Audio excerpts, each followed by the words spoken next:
สัมพันธ์มันต่อปวงประชาชี้ทางสว่างสักทางเป็นธรรมอาชีพสัมมาชี้ทางคุณค่าประชาธิปไตยกรมประชาสัมพันธ์มันในสามัคคีเรารักในนาทีความผิดอันมีความดีหวังคนล้ำค่า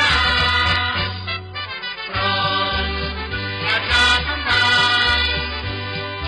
มันต่อปวงประชาชี้ทางสว่างสักทางสิ่งธรรมอาชีพสัมมาชี้ทางคุณค่าประชาธิปไตย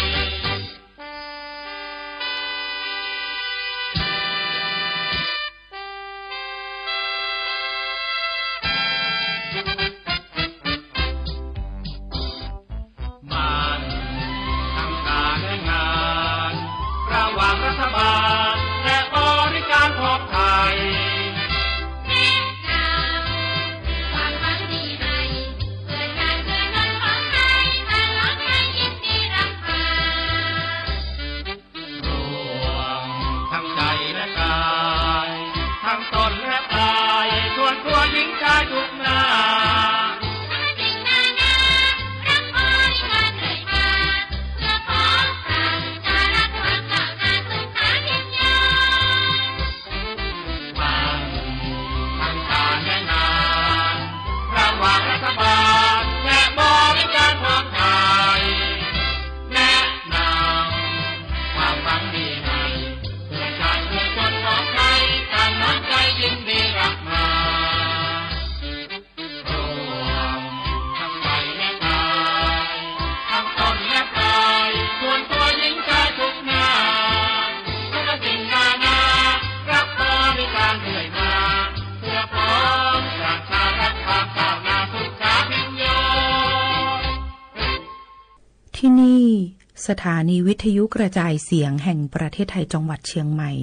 คลื่น AM 1,476 กิโลเฮิรตซ์ทำการส่งกระจายเสียงจากอาคารเลขที่ 49 ถนนประชาสัมพันธ์ตำบลช้างครานอำเภอเมืองจังหวัดเชียงใหม่ทำการส่งกระจายเสียงตั้งแต่เวลา 5 นาฬิกาไปจนถึง 24 นาฬิกาเป็นประจำทุกวันค่ะและต่อจากนี้ไปขอเชิญคุณผู้ฟังติดตามรับฟังรายการต่างๆที่น่าสนใจของทางสถานีได้ตาม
ส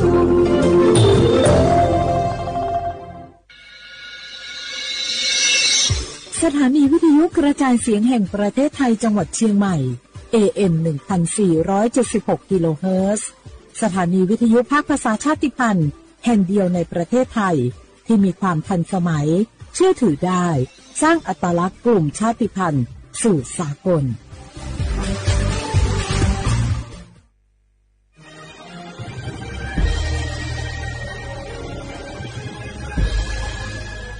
เกิดเป็นคนไทยเติบโตบนผืนแผ่นดินไทย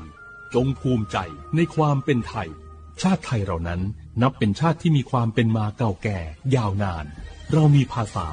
วัฒนธรรมและมีสิ่งต่างๆที่เป็นเอกลักษณ์ให้เราได้ภาคภูมิใจในความเป็นคนไทย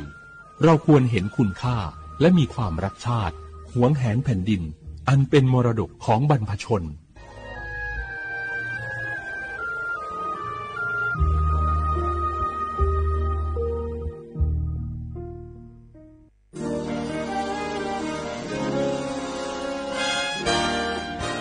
เสียงจากพระศกนิกรถวายพระพรพระบาทสมเด็จพระเจ้าอยู่หัวเนื่องในโอกาสวันเฉลิมพระชนมพรรษา 28 กรกฎาคม 2568 ขอพระองค์ท่านมีสุขภาพละไม้ที่แข็งแรงขอมีอายุยิ่งยืนนานเป็นลมโกลมใจของประชาชนทุกเหล่าทุกมณฑล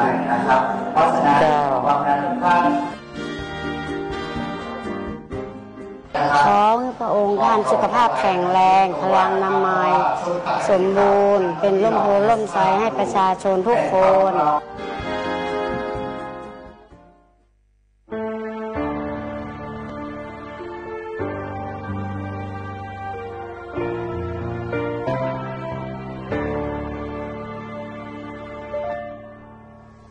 แผ่นดินของเราย่อมเป็นของเราชาติไทยไกล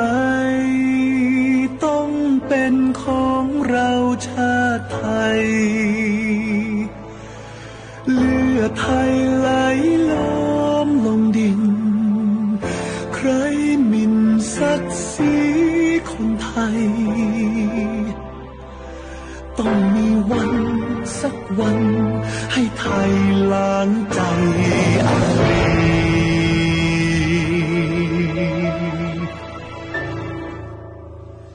แผ่นดินของเราย่อมเป็นของเราอยู่ดีที่ใดต้องเป็นของไทยอยู่ดีเชื่อไปวันใดเราย่อมหวั่นไหวชีวี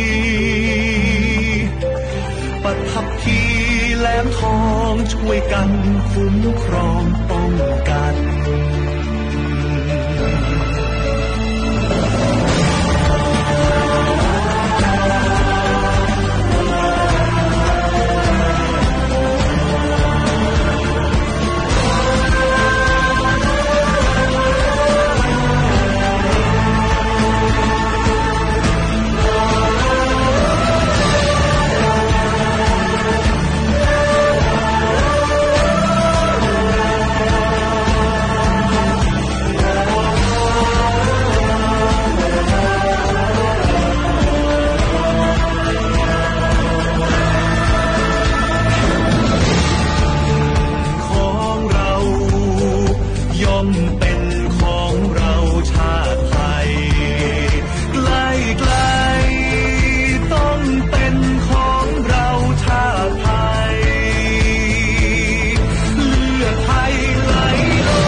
đầu nữa số tông chua sang xua hữu tế thời thái đầu lúc sáng tranh mày lúc sư hỏi hà lưu mông inu bây hà ó ra giáng sơn dấu bây hà thảo sư hỏi giữ tính phù trao tính giáng trọng đô bây hà thảo sư hỏi cậu giang tính dù cậu dị tính sang tầng đầu sáng AM kế ít thanh bao bùa sang chậu trao kHz đầu núa mông do bấy lưu mông suốt lời so căng nông tàu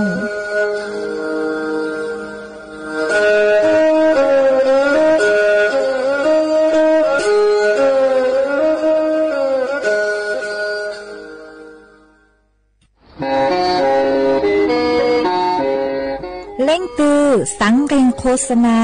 จวนđầu sựต้องจัวสังชัวหูเต้เขียวไทยđầu lưuเสียงเจ้งใหม่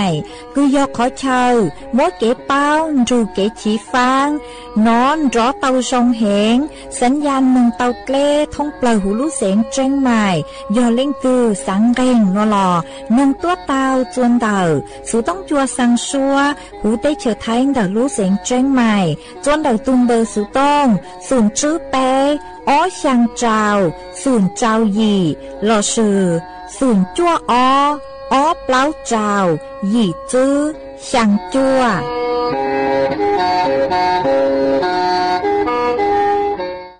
nhớ rồi ý trọng nạt dự cứ tí nên chẳng suốt lâu cho núวันจันทร์nú tị nên gầu gì lú chẳng liền đô chồng ó chánh chữ bùa trao châu gì mà nú nuôn giang chùa lì xa bê từ tra cứ cả nú nuôi giọt lấy hô bì kỳ yon giang chùa lì xa plau từ tra cứ cả bì kỳ yon bùa chồng núa yon giang chùa nắng chồng ó mà đặc núa cũng bao nhà sành hàng dòng xa trọc anh chọn đầu số tông chua hà lô mông đặc lúc sành tranh mày tôn giữ ý trọng nạt giữ cứ tin nên chẳng suốt lờ quan đây nữa chỉ yếu thở ý trọng nạt giữ cứ tin nên chẳng suốt lờ cứ nên gang lưu sai hang gang lưu nông nhớ cho hồ page Facebook mà thọกดไม่ปังกดไลค์กดแชร์อีแรงอีแชร์ปุ๊บจะเพจสวท AM อีเชงเปล่าปัวยังเจ้าเจ้ากิโลเฮิรตซ์มากูอัดช่างดาวจะไม่สวดเลยcứไม่ปังช่างดังสุดต้องจัวฮาลูมงดอกลูกเสียงเจงใหม่อ๋อ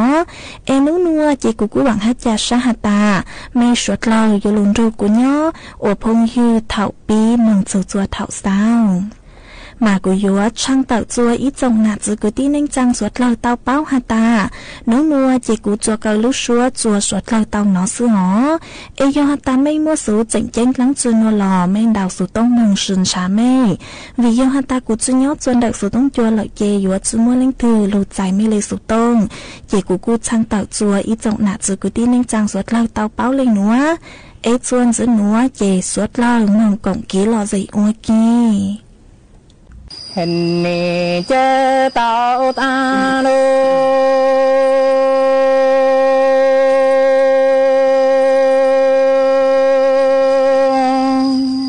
họ cứ xa dê bộ phò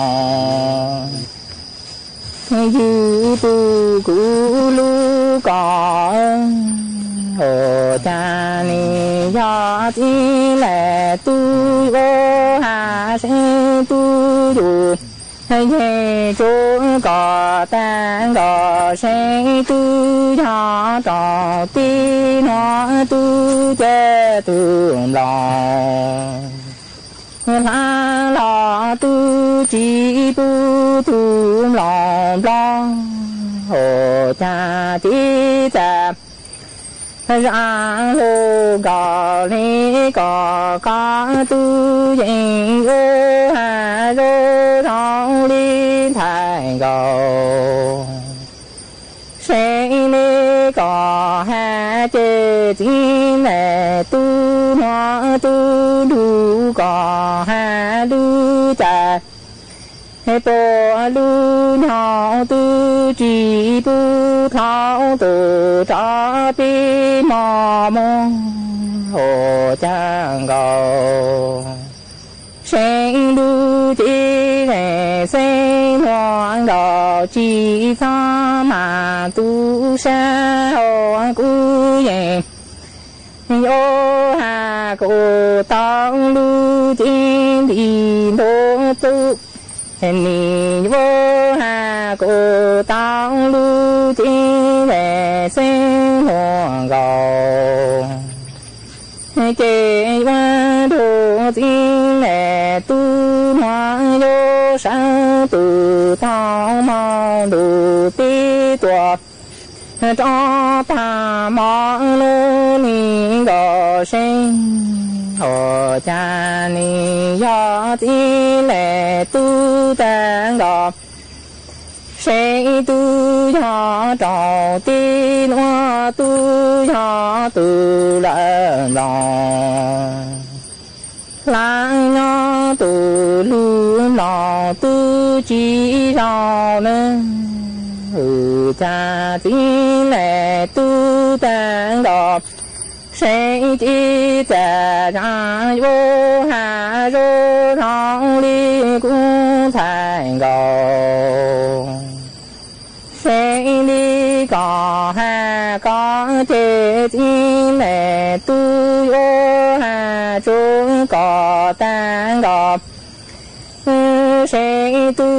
cho hà thong ly có hà cú lô là chế chính lệ tu nó tu thọ nè ti mò lo tu tò tua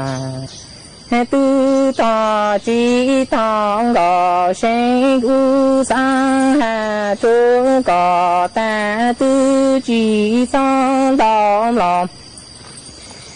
sẽ li yo hàm lòng chu đạo ti lệ tu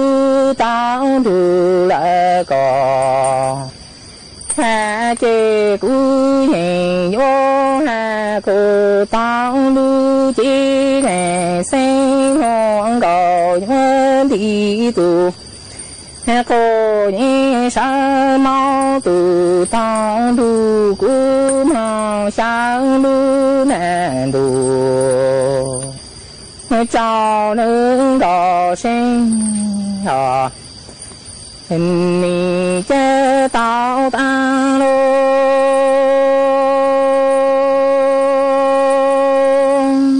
họ sa dây thọ dư tu cú lu cò bồ bao chi lệ trẻ a lô thao tè nô tăng cho khê thao du cú nhìn thu cọp hà y nô tuổi thao y mò cú chi to cò hình lương thu cú nhỏ họ cú sai còn thu còn nè còn ti tung gò khô y nhỏ lo chê mong lè ri nó ta tu ơ tè lè ri con đi khó sự cha cho lệ tư chỉ ôn ru rong lệ y pha tin lệ tu tạng gọt sẽ ta chỉ lệ thảo nô đã cú ni mua y lu si hờ ni hà cha tăng đủ nên hoa lọ lu chi hoàng gò thảo nơ sợ yo yo chế chi lệ tu hoa yo trang giò khô nhi đủ gò hà lò gò tu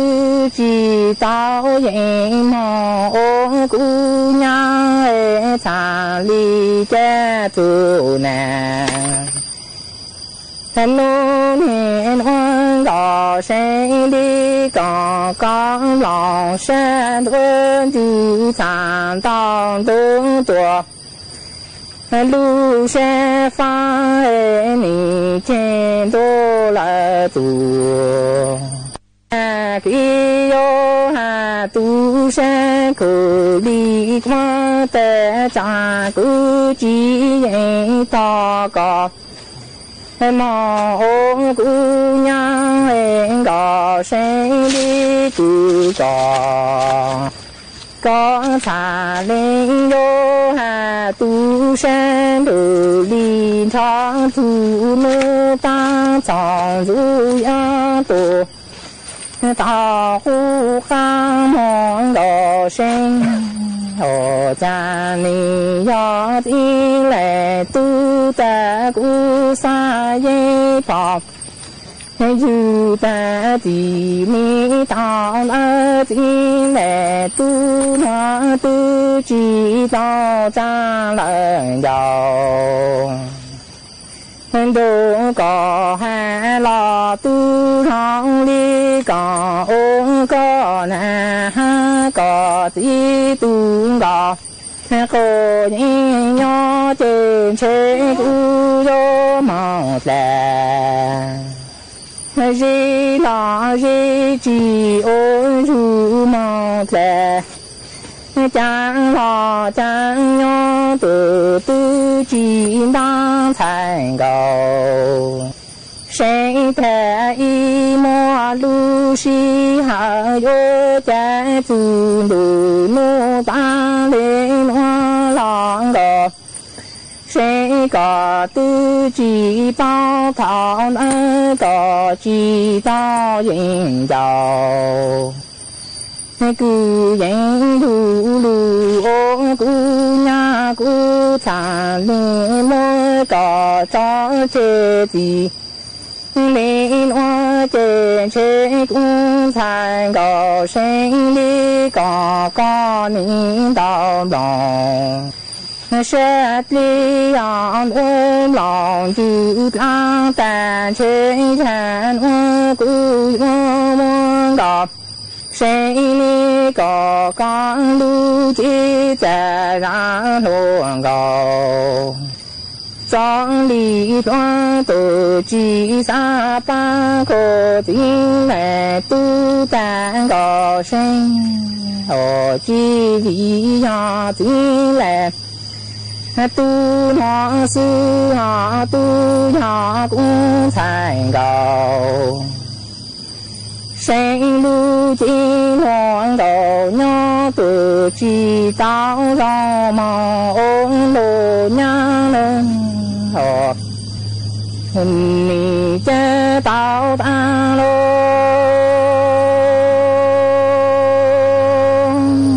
họ cũng xa với khổ lại thòng dù tiếng là tu ta tu ni xa với thòng dù anh dù cha ni ha sẽ tu dù về ta tu họ cũng thọ có tu thì nên nó trên trên đó sẽ tu ta có ni rong liên chỗ mà lo chỗ su về trên tu rong họ cũng lên lên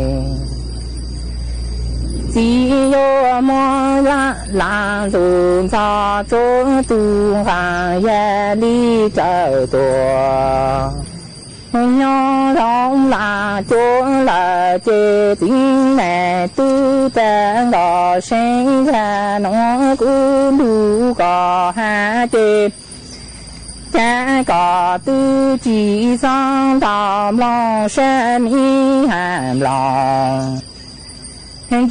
yếu về cha cũng nhon đủ có hà đủ si hạ sai bồ tát đủ có bồ nhớ tát đủ cũng hào yo hào ta cũng tổ y ra lang ni mong đủ cũng tu nhỏ nè y hà không hề sai có lưu tí mong có bồ hăng yon đi tu khổ nhị cản tu tu tu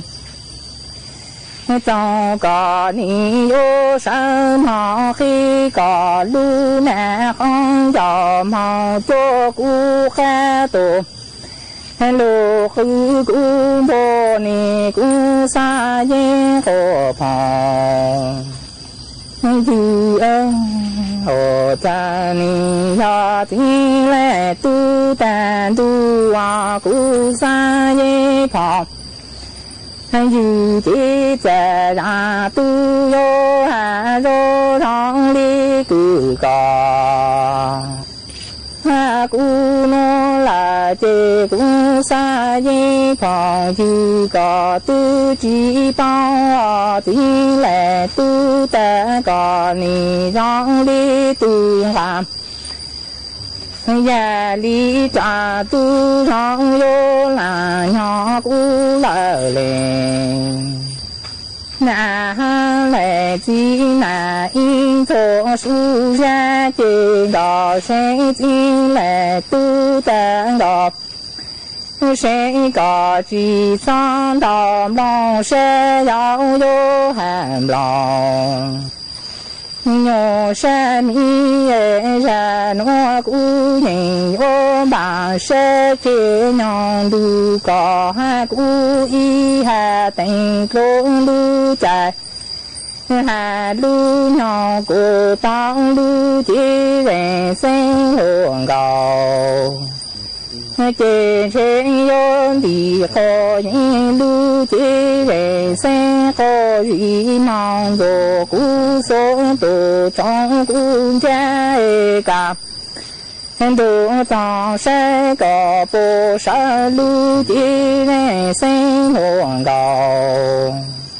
trên trên yon họ cứ cũng bộ tổ cho cũng khá trên trang vô trong lu là sinh à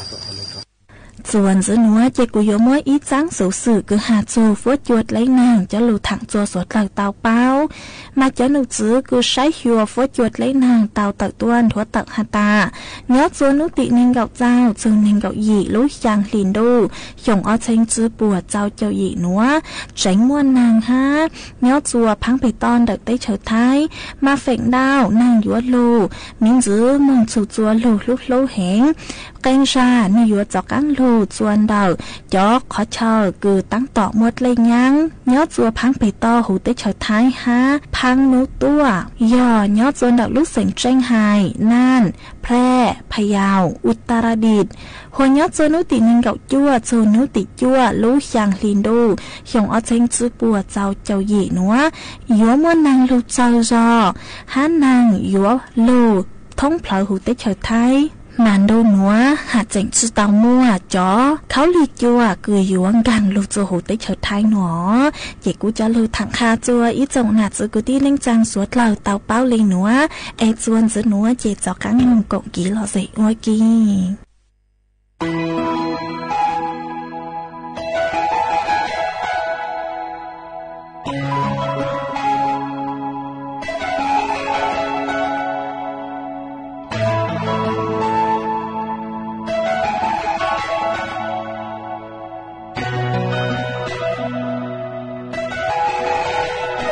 错呀越高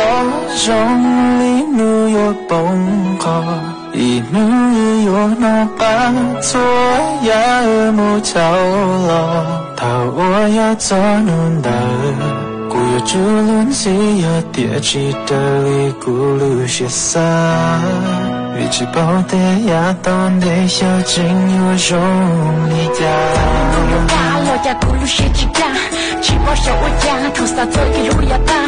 nhà luôn luôn từ hồi chỉ ba cũng chừng sáng được nói lên đây kia chừng sáng cái tụi người trẻ giờ thì tí tao lúc xí hàng nó cũng chừng sáng được con một cõi tê tê từ thâu từ bỏ con chỉ muốn chỉ cho sự về ở nhà luôn luôn từ lúc xí pay em muốn tụi mình ôi yêu chạy một ô tụi mình ôi yêu chỉ muốn yêu tao luôn mình gì ở nhà luôn luôn từ xí chừng ra tao nói lòng của yêu tao cho thôi ya vì thế thôi ya nên chơi yêu chỉ ya có tôi dùng lý ya ta có thâu một nhau tao chán đâu đi chỉ có đến luôn thành gì chỉ sao cho cô đi là baby để xin mà cô chừng thăng thời gian để có thể cô ơi nói chơi rong có lúc cho thể ư thấy khó khăn còn cho lúc thể ư cho cái lúc chẳng chỉ tao lưu nhưng chừng trong mong ổn đây yêu bự错错呀越高中里努越崩khó ý nu越nó băng错呀mu chao lo thao nun đời cô yêu chú luôn gì ở địa chỉ đời cô lưu sẽ xa vì chỉ bao thế ya toàn để cho người yêu trong lý gia thì ở trong cô lưu sẽ陪姑爹姑亲亲有我有关节有个目的谁会捉我到圣洁某个律说能可解某个律说能可解都好律风了解có lưu xua cô trình nhận trong số máu one day thầu cô nụ bơ có lưu dây mua chùa yêu bỏ hồ đại nô là sư chùa yêu xa có mùi rộng sợ yêu mùi nhau trong tay tư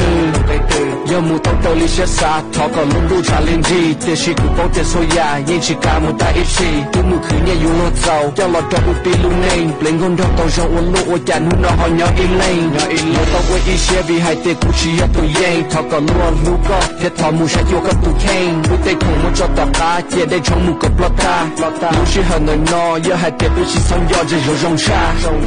ya toàn đây yên chỉ bảo tiền hiểu yêu mùi trả là yêu lo na yêu mong mong cho lo xin chỉ ưu mà lịch trong ám mô lo xa ya tiền yêu ưu cho mong tiền so cái xin hút cả các thơ ta mà lịch khá có dâu yêu chỉ cúp là lấy ya ta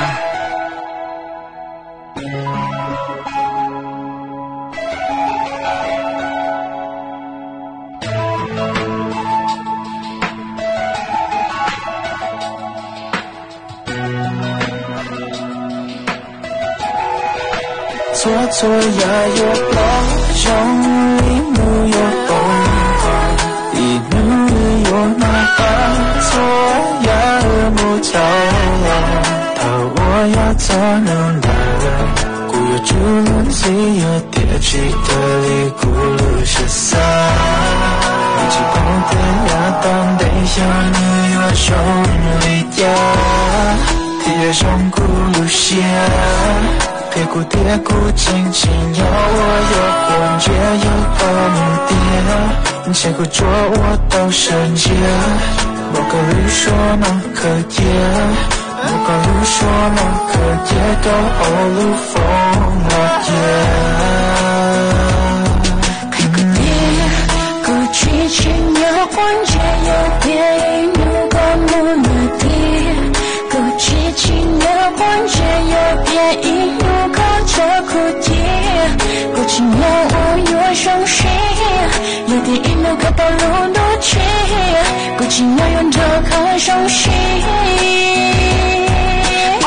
我家里有那些情感，怎能让不要到这错呀？比别错呀，能切越起呀，过度容易呀大，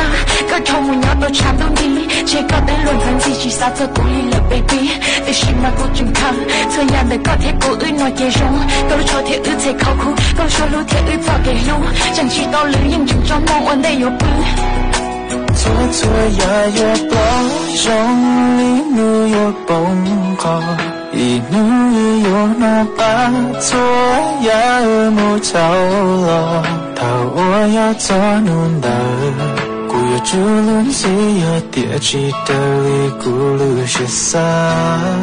？vị trí bảo tế ya toàn để cho chính yêu trong đôi cha。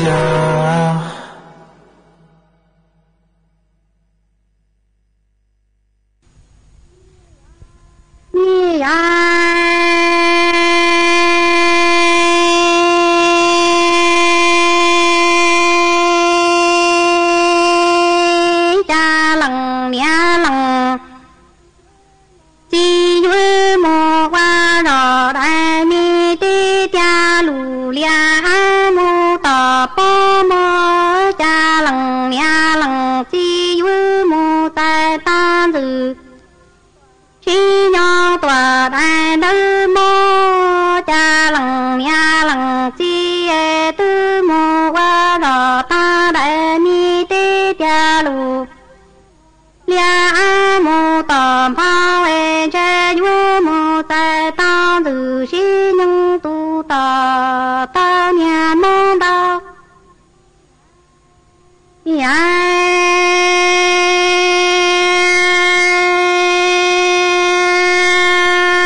chỉ ra mô chỉ rong ra chế cho mi chế yu ya linh chỉ tệ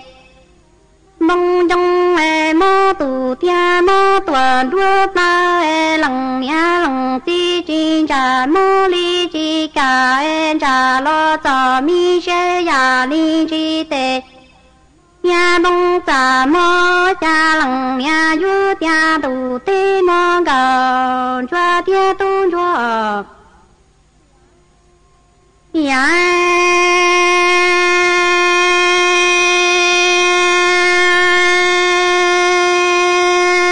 yu tu tua trăng mê yu thái tua trăng yêu cha chi mô ta cho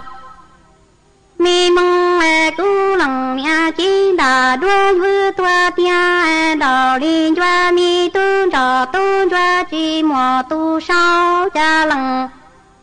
nhà yu tua sanh yu yang tia yu tu tua sanh yêu yu thái tua sanh mi cha lòng nhà lòng chi chi đà tua ta cho cha yu chi mô tu yu thế ở nhà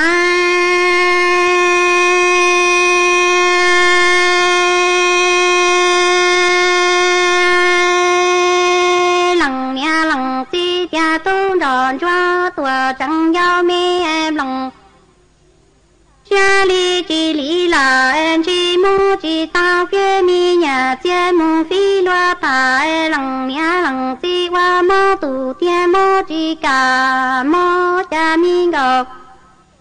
cho tu cho tua lo chẳng mi an cha yo mô chi ta phía mi nhà chia cho mu tăng nâng hoa mô tu tia lo mô li yo chi phong lo mi tu cho mi san cho ya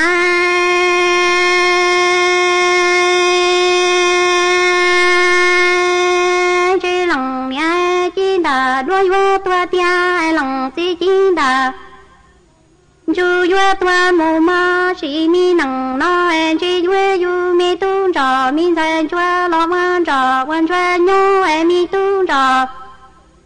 chua ba xe đủ linh đi mò yu mô nhô rõ ta lằng tư lằng ti đại mi tê tia lù lia lò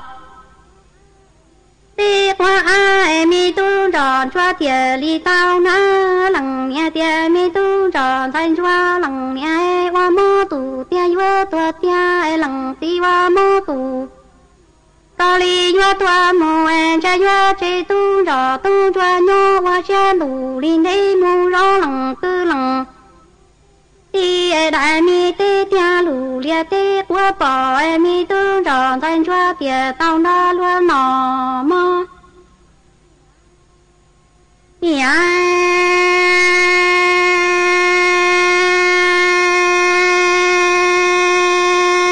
wa cha lòng nhà lòng chi chi đà tua ta cho yo mô lòng nhà lòng chi en cha yo mu chi đò tua ta ta te a mu lua lia chơi wa cho lip no mi gao cho tu cho ai wa cho ta sẽ tu qua ta cha mong tu sẽ mô cha lòng nhà lòng si chi đà tua ta cho li yo mô mô si đà tua ta ta ti li a mong lúa du en cha yo trên gạo cho tu cho quan cho nhô ta cha mong tu cứu ở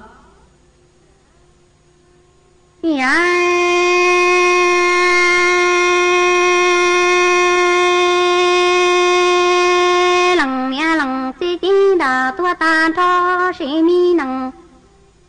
no en cha yu trên gạo cho tu cho nhô mi gạo cho tu cho yu mong xía tu mi ta tuần cho mi rau sĩ mi nằng no quan cho li cứu mi san gạo cho tu cho no chỉ mò nia mò ti cha yu na mi câu trong mà trong tua cho li chú mô ti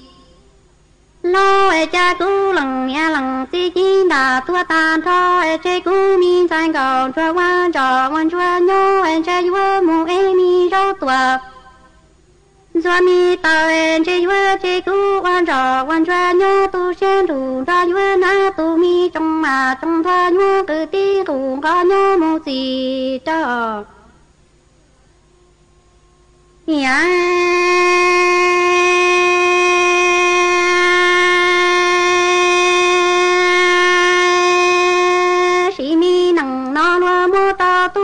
rồi li cú nọ mơ sĩ mi nằng nói loa mơ lúa lú khen chùa mơ loa là mơ ta mi tu rồi li cú nọ cả ta toa sĩ mi nằng nó loa mơ ta mi tu rồi li cú nọ anh trai li yo mơ lúa lú khe cái lúa mơ ta tu rồi nọ chạy loa là mơ ta tu rồi nọ cả có trai mơ ya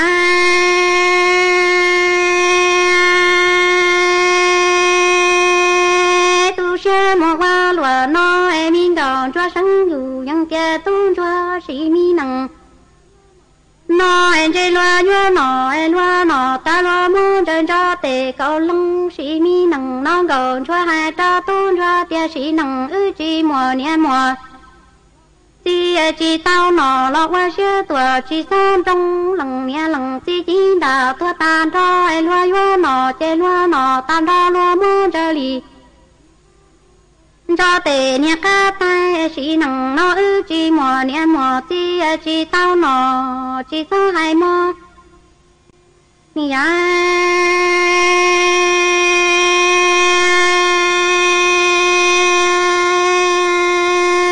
loa mơ tông cầu cho nói loa tì lầu cha li phá anh cầu chia mu tua nó li tăng cha loa mơ tông cầu cho nói loa tì lầu cha li phá anh cầu tiền đó li to mơ cha khó xưa mu qua loa nó ư chi mò nia mò chi lo chia chi em min cầu cho hai li rồi tiền mi tu cho chi mò nia mò chỉ cha ư qua cha đủ linh đây do mong li lần tư lần ti chỉ mi bà không ai li xe đà li chẳng lò trong đầu tờ ai xe qua ta trong y đây lò đón qua nọ mơ cha mi gò cho hai ta tu cho tia sĩ nằng nói chỉ mò nia mò chỉ cha ư mò qua mi tê tia lù lia tua lo đầu hai xe lần tư lần đi phụ yo chỉ đã trong tua trao ư na chỉ sơ qua lúa nó lo yo tua sĩ mi nằng nó lằng từ chỉ ta tại kinh cho thằng bao chỉ cho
hầu đã thử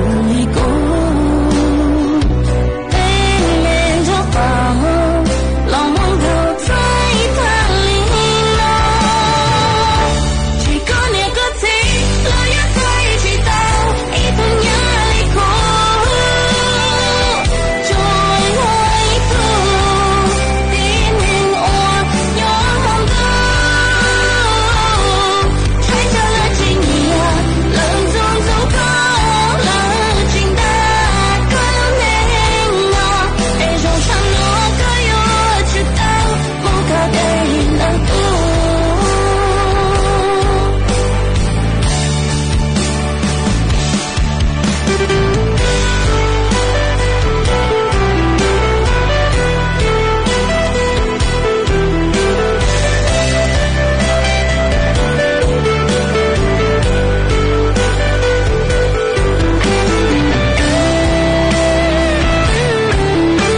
chỉ bao yo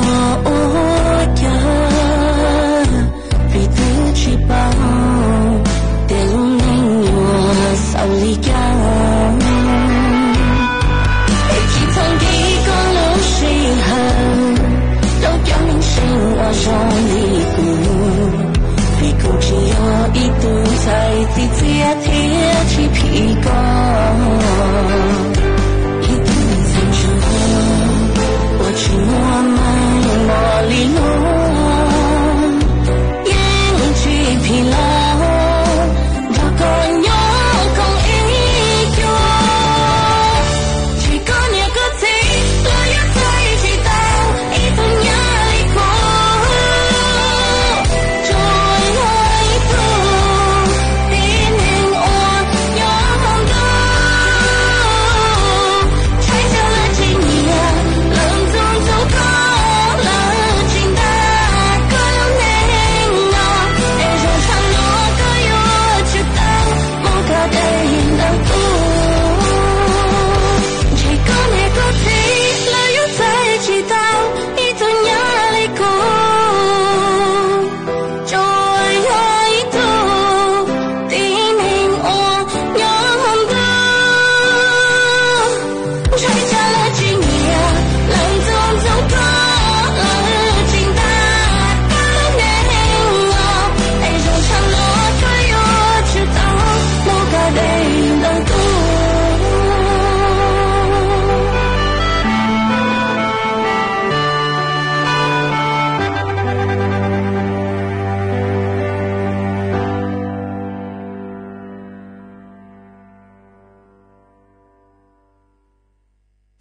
và cha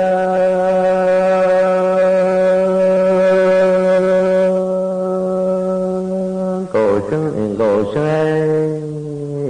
nhỏ ni cha còn đủ có dung ổ chia có không về thế có dung cổ sinh chỉ là lúa lý tí xì lông cổ sinh ni cha còn đủ có dung ổ chia có chia về thế có dung cổ sinh chỉ là lúa lý tí xin gieo cổ sinh nhỏ và cha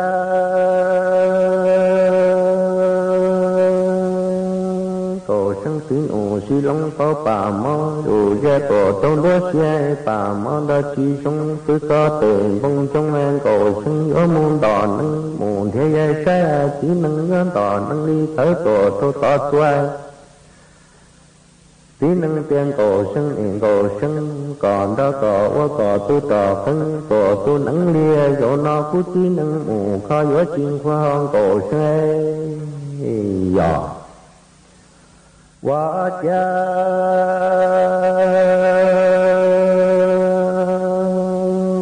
cổ sinh tín ổ xì lông có bà mò đủ ra cổ tôn đó chia bà mò đó chi cả em cứ có tiền bông cả em cổ sinh gió muôn đỏ nâng muôn thế giới xa tí nâng gió đỏ nâng đi thở cổ cho tỏ tả tí nâng tiền cổ sinh còn đó cổ tu tỏ khăn cổ tu nâng lia dỗ nó cứ tí nâng mù khó gió chi cả theo cổ sinh và cha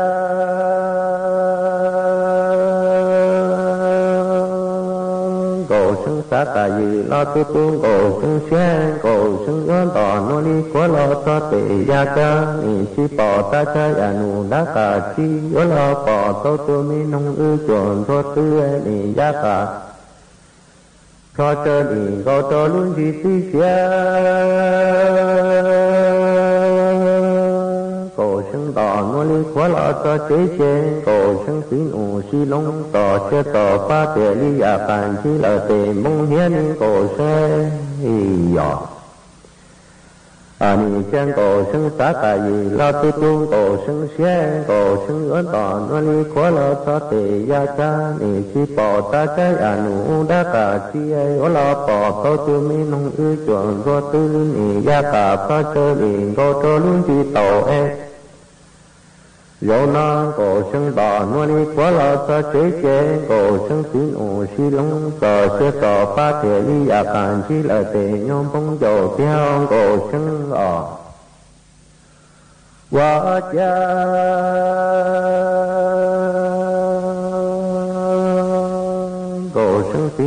chi long tuyến đà kiến thu tua ta càn cho nhìn chơi lần lo giống đô bị dò tô nước mi trà tân cú ly sư xuân đó ta ở tề nhoi xin kề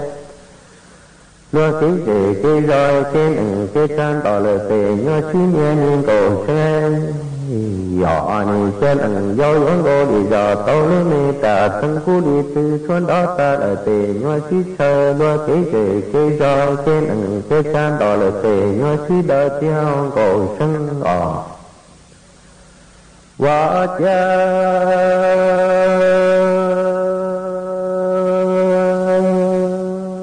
cầu sân xá cả gì lo tu tu cầu sân xé lo thế về thế roi thế nặng thế cha nhìn cha lo tổ to tổ xa là tổ to ta thế ở toàn đau tông cầu sân tín ủ xí long ủ in đời không thế nhỏ nhìn cha lo tổ xa là tổ to chua lo nhớ toàn đau tông cầu sân tín ủ xí long ủ in đời không thua và cha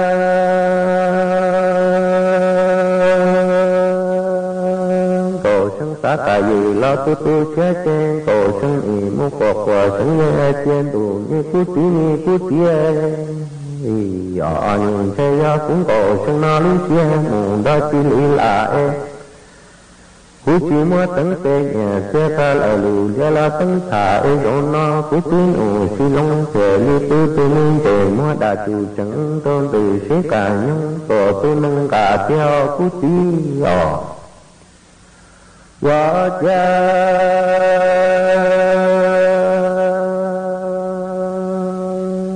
ni trang cầu sân ý mu quả sân nghe trên đủ như cú tí như cú tía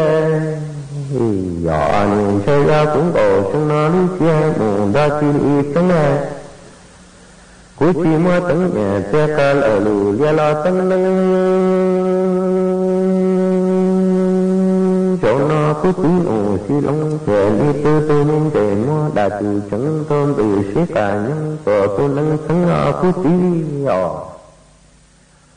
và cha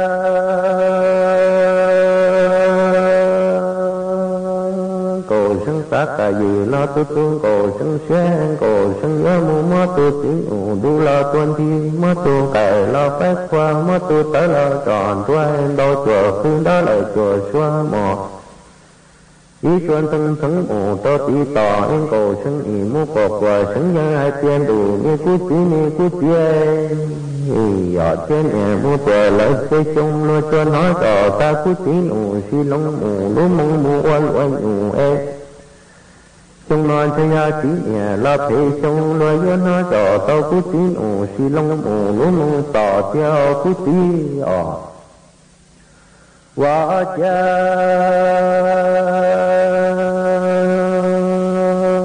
cầu sân xá cả gì lo tu tu cầu sân xuyên cầu sân nhớ mu mơ tu tiếng ủ đu lo tuân thi mơ tu cải lo phép qua mơ tu tới lo tròn tuên đôi chùa phương đó lời chùa xóa mò ý xuân thân tấn mù cho tí xoan cầu sân ý mu quả sân nhớ hai tiền đủ như cú tía ở trên nhà mua tòa lợi chơi chung lo cho nói rõ ta cú tiếng ủ xí long ủ lú mu mu oa luộm bua chơi chung nó tiếng nhà la phê chung lo cho nói rõ ta cú tiếng ủ xí long ủ lú mu toa cú tí và cha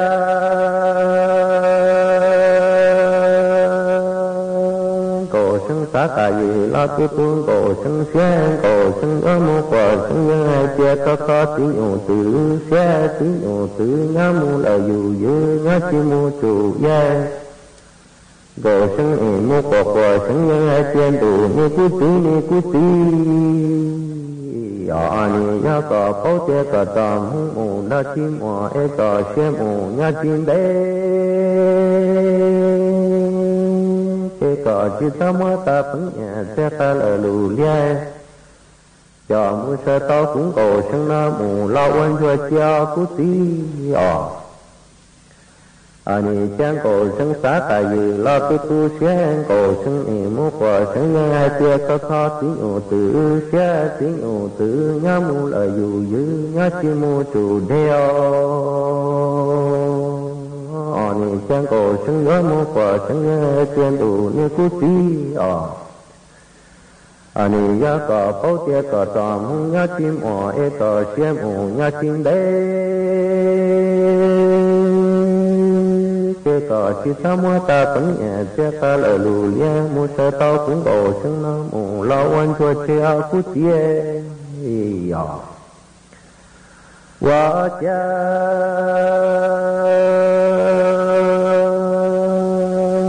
cổ chẳng xin xi long tuấn đà tiếng du toa ta tàn tho chê tông cổ chẳng lặng tuấn thơ chùa chẳng yo cổ chẳng gió trò tan cổ chẳng lặng tu mua ta không ca lời lù lia chùa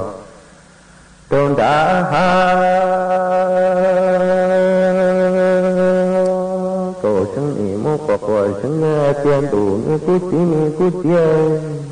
nhỏ này che cò chính đà tiếng du toa ta tàn thôi đừng tư nhớ lo qua lúc này chế phòng xóa ta lại lù lia tôi cò tu tòa nhà đại xa cú tí qua cha cổ chẳng xin xi long xế đà tiếng du toa ta tàn tho chê tông cổ chẳng lặng xuống thơ cổ chẳng nhớ do anh cổ chẳng nhớ trò tan cổ chẳng lặng xuống thơ mua ta con ca ở lù lia cổ cha đám bông ni chẳng cổ chẳng nhớ mô cổ chẳng nhớ chen tù ni cú chia nhỏ ni che cổ chính là tiếng du toa ta càn thôi lần tư nhớ lo qua lúc mê chỉ phòng xóa ca ở lù lia tô cần tuôn thơ cổ nhân đại trong chế tù lùm cứ cô đua lần tư trộn thế lia hót tan cô trò mua khu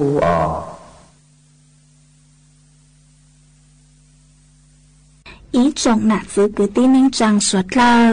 lúc sư hỏi cứ tăng lờ chỉ cứ dọn dạy ý trọng nạt giữ cứ tin nên chẳng suốt lờ lên ngồi sư bế mảng trọ cắn lưu xuân rút lùa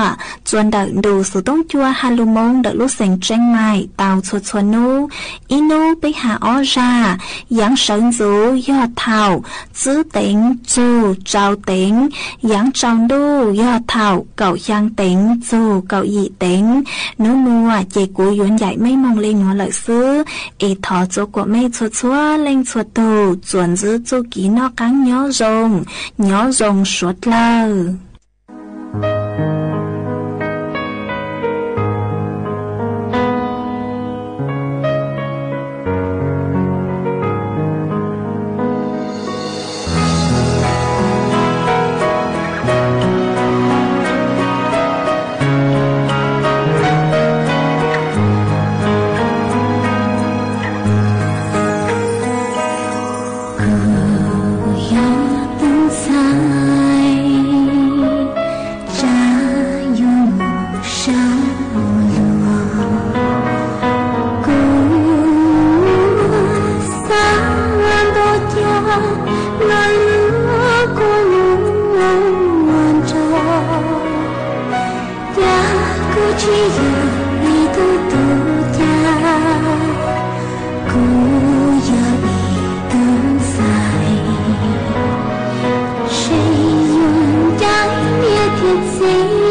านีวิทยุกระจายเสียงแห่งประเทศไทยและเครือข่ายทั่วประเทศเสนอข่าวต้นชั่วโมงรู้เร็วรู้จริงเกาะติดทุกสถานการณ์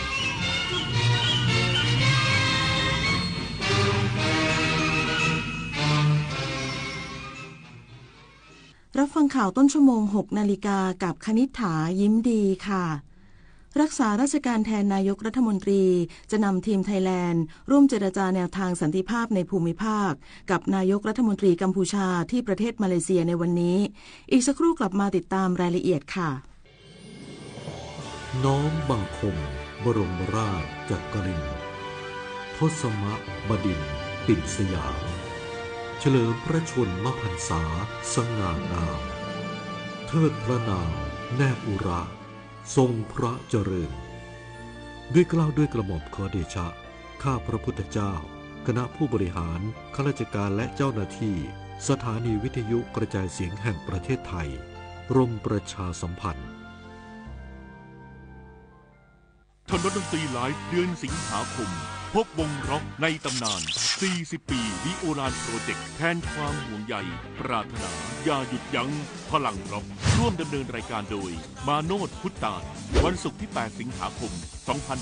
2568 เวลา 18 นาฬิกาณห้องออดิทอเรียมอาคารศูนย์ปฏิบัติการถนนวิภาวดีรังสิตดินแดงกรุงเทพติดต่อเข้าชมฟรีได้ที่ Facebook ถนนดนตรีเรายังเป็นนักเดินทางเนื่องในโอกาสวันเฉลิมพระชนมพรรษาพระบาทสมเด็จพระเจ้าอยู่หัว 28 กรกฎาคม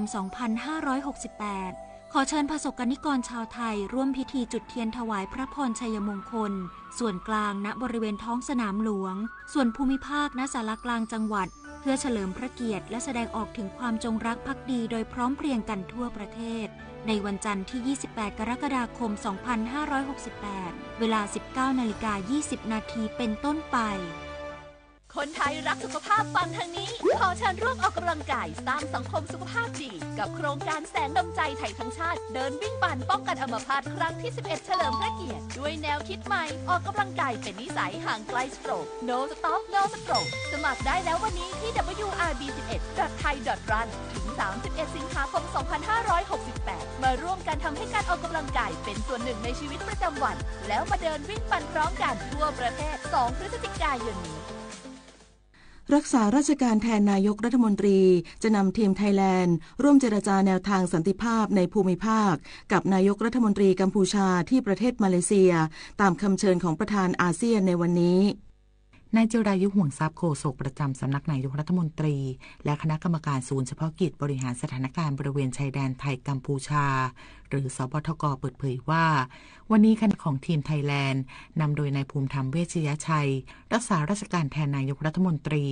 นายมาริสเสงี่ยมพงศ์รัฐมนตรีว่าการกระทรวงการต่างประเทศพลเอกณัฐพลนาคพานิชรัฐมนตรีช่วยว่าการกระทรวงกลาโหมนายแพทย์พรหมมินทร์เลิศสุริเดชเลขาธิการนายกรัฐมนตรีและตนเองในฐานะกรรมการสบทก.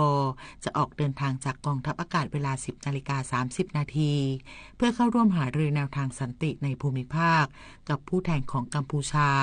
นำโดยนายฮุนมาเนตนายกรัฐมนตรีกัมพูชาในเวลา 15 นาฬิกาตามเวลาประเทศมาเลเซียตามคำเชิญของนายอันวาอิบราฮิมนายกรัฐมนตรีมาเลเซียในฐานะประธานอาเซียนที่ทำเนียบนายกรัฐมนตรีมาเลเซียกรุงกัวลาลัมเปอร์ผลิตนาถขวัญแสนสุขรายงานสหรัฐเรียกร้องไทยลดความตึงเครียดและตกลงหยุดยิงกับกัมพูชาทันทีพร้อมอำนวยความสะดวกการหารือเพื่อให้เกิดสันติภาพระหว่าง2 ประเทศสถานเอกอัครราชทูตสหรัฐอเมริกาประจำประเทศไทยเปิดเผยถ้อยแถลงจากการประชุมทางโทรศัพท์ระหว่างนายมาโคโรบิโอ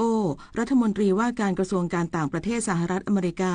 กับนายมาริสเสงี่ยมพงศ์รัฐมนตรีว่าการกระทรวงการต่างประเทศของไทยเพื่อเรียกร้องให้รัฐบาลไทยลดความตึงเครียดในทันทีและตกลงหยุดยิงกับกัมพูชากรณีข้อพิพาทชายแดนที่กำลังดำเนินอยู่สหรัฐพร้อมที่จะอำนวยความสะดวกในการหารือในอนาคตเพื่อให้เกิดสันติภาพและเสถียรภาพระหว่างประเทศไทยและกัมพูชากรมธนารักษ์ออกมาตรการให้ความช่วยเหลือผู้เช่าที่ราชพัสดุที่ประสบอุทกภัยในพื้นที่ภาคเหนือ6 จังหวัดโดยยกเว้นค่าเช่าที่ราชพัสดุ 1-2 ปีเพื่อบรรเทาความเดือดร้อนนายเผ่าภูมิโรจนสกุลรัฐมนตรีช่วยว่าการกระทรวงการคลังเปิดเผยว่า จากสถานการณ์พายุวิภาส่งผลให้เกิดอุทกภัยในพื้นที่6จังหวัดได้แก่น่านเชียงรายพะเยาลำปางเชียงใหม่และเลยทำให้ประชาชนได้รับความเดือดร้อนในด้านที่อยู่อาศัยและที่ดินทำกินกรมธนารักษ์จึงออกมาตรการให้ความช่วยเหลือเพื่อบรรเทาความเดือดร้อนให้กับประชาชนผู้เช่าที่ราชพัสดุทุกประเภทกรณีผู้เช่าที่ดินราชพัสดุเพื่ออยู่อาศัยเสียหายบางส่วนให้ยกเว้นการเรียกเก็บค่าเช่าเป็นเวลา1ปีและ2ปีหากเสียหายทั้งหลังกรณีผู้เช่าที่ดินราชพัสดุเพื่อประกอบการเกษตรหากพืชผลหรือผลผลิตได้รับความเสียหายให้ยกเว้นการเรียกเก็บค่าเช่าเป็นเวลา1ปีกรณีผู้เช่าอาคารราชพัสดุและผู้เช่าที่ดินเพื่อประโยชน์อย่างอื่นหากไม่สามารถดำเนินการตามวัตถุประสงค์ในที่เช่าได้ให้ยกเว้นการเรียกเก็บค่าเช่าเป็นรายเดือนตามข้อเท็จจริงปฏิพล สัทธพรหมารายงานกระทรวงแรงงานจัดกิจกรรมขยายตลาดแรงงานไทยในกลุ่มธุรกิจสปาศูนย์สุขภาพและการนวดในประเทศมาเลเซียสร้างโอกาสแรงงานไทยสู่ต่างประเทศนายศักดินาสนธิศักดิ์โยธินผู้ช่วยปลัดกระทรวงแรงงานพร้อมคณะเดินทางเยือนประเทศมาเลเซียจัดกิจกรรม Thailand MOL Overseas Matching เพื่อขยายตลาดแรงงานไทยในกลุ่มธุรกิจสปาศูนย์สุขภาพและการนวดและส่งเสริมเรื่องการเดินทางไปทำงานต่างประเทศอย่างถูกต้องตามกฎหมายกิจกรรมภายในงานมุ่งเน้นการจับคู่ระหว่างสถานประกอบการในมาเลเซียกับบริษัทจัดหางานของไทยที่มีศักยภาพเพื่อเปิดโอกาสให้แรงงานไทยมีโอกาสทำงานในต่างประเทศอย่างมั่นคงและปลอดภัยพร้อมทั้งมีการหารือแลกเปลี่ยนข้อมูลระหว่างหน่วยงานภาครัฐและเอกชนของทั้งสองประเทศเสริมสร้างความร่วมมือในระยะยาวและสร้างความมั่นใจให้ในจ้างต่างชาติว่าแรงงานไทยมีคุณภาพได้มาตรฐานและมาจากกระบวนการจัดส่งที่ถูกต้องตามระบบของรัฐนิตยาคุณสิมรายงานจบข่าวคณิษฐายิ้มดีอ่านรับฟังข่าวครั้งต่อไปเวลา 7 นาฬิกาค่ะติดตามข่าวที่นำเสนอวิทยุแห่งประเทศไทยให้ความรู้คู่ความสุข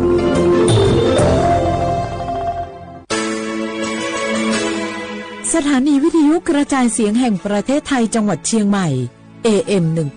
1476 กิโลเฮิรตซ์สถานีวิทยุภาคภาษาชาติพันธุ์แห่งเดียวในประเทศไทยที่มีความทันสมัยเชื่อถือได้สร้างอัตลักษณ์กลุ่มชาติพันธุ์สู่สากลผู้ใช้สิทธิบัตรทองหรือบัตร30 บาทวันนี้หากต้องการย้ายหน่วยบริการประจำไม่ใช่เรื่องยุ่งยากอีกต่อไปย้ายเองได้โดยวิธีง่ายๆผ่านระบบออนไลน์เพียงดาวน์โหลดแอปพลิเคชันสปสช.หรือแอดไลน์สปสช.พิมพ์ LINE ID @NHSO เลือกเปลี่ยนหน่วยบริการและทำตามขั้นตอนแค่นี้ก็ย้ายหน่วยบริการได้แล้วแถมยังสามารถใช้สิทธิรักษาได้ทันทีสอบถามเพิ่มเติมได้ที่สายด่วนสปสช1330ข่าวดีผู้มีสิทธิบัตรทองหรือบัตร30 บาทที่อยู่ในพื้นที่กรุงเทพและปริมณฑล5จังหวัดนนทบุรีปทุมธานีสมุทรปราการสมุทรสาครและนครปฐมหากเจ็บป่วยทั่วไปพบแพทย์ออนไลน์ได้ครอบคลุม42โรคพร้อมจัดส่งยาถึงบ้านสะดวกรวดเร็วไม่ต้องรอนานอยู่บ้านก็ใช้สิทธิบัตรทองหาหมอได้เพียงเลือกรับบริการกับ4แอปพลิเคชันได้แก่แอป Saluber MD แอป Clinic แอปหมอดีและ LINE Totale Telemed สอบถามเพิ่มเติมสายด่วนสปสช1330ฝนตกหนักน้ำท่วมภัยธรรมชาติที่เราหลีกเลี่ยงไม่ได้แต่เราสามารถเตรียมตัวให้พร้อมเพื่อความปลอดภัยของทุกคนในครอบครัวได้ก่อนน้ำมาเตรียมตัวให้พร้อมเก็บของสำคัญขึ้นที่สูงเช่นเอกสารสำคัญเงินสดและสิ่งของจำเป็นอื่นๆและถ้าหากบ้านอยู่ในพื้นที่เสี่ยงให้ติดตามข่าวสารจากทางราชการอย่างใกล้ชิดเตรียมไฟฉายแบตเตอรี่สำรองวิทยุสื่อสารและยาสามัญประจำบ้านไว้ให้พร้อมและอย่าลืมตรวจสอบเส้นทางอพยพที่ใกล้ที่สุดด้วยขณะเกิดน้ำท่วมอย่าเดินฝ่าน้ำที่ไหลแรงหลีกเลี่ยงการสัมผัสกระแสไฟฟ้าและหากต้องอพยพให้ปฏิบัติตามคำแนะนำของเจ้าหน้าที่อย่างเคร่งครัดเมื่อภัยผ่านพ้นตรวจสอบความเสียหายของบ้านและทำความสะอาดเพื่อป้องกันโรคที่มากับน้ำท่วมเตรียมตัวให้พร้อมก่อนภัยมาถึงเราจึงจะปลอดภัยด้วยความปรารถนาดีจากสำนักงานประชาสัมพันธ์ที่3กรมประชาสัมพันธ์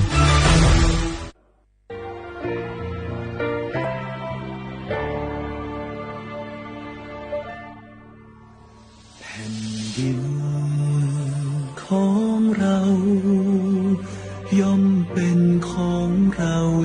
ติไทยไกล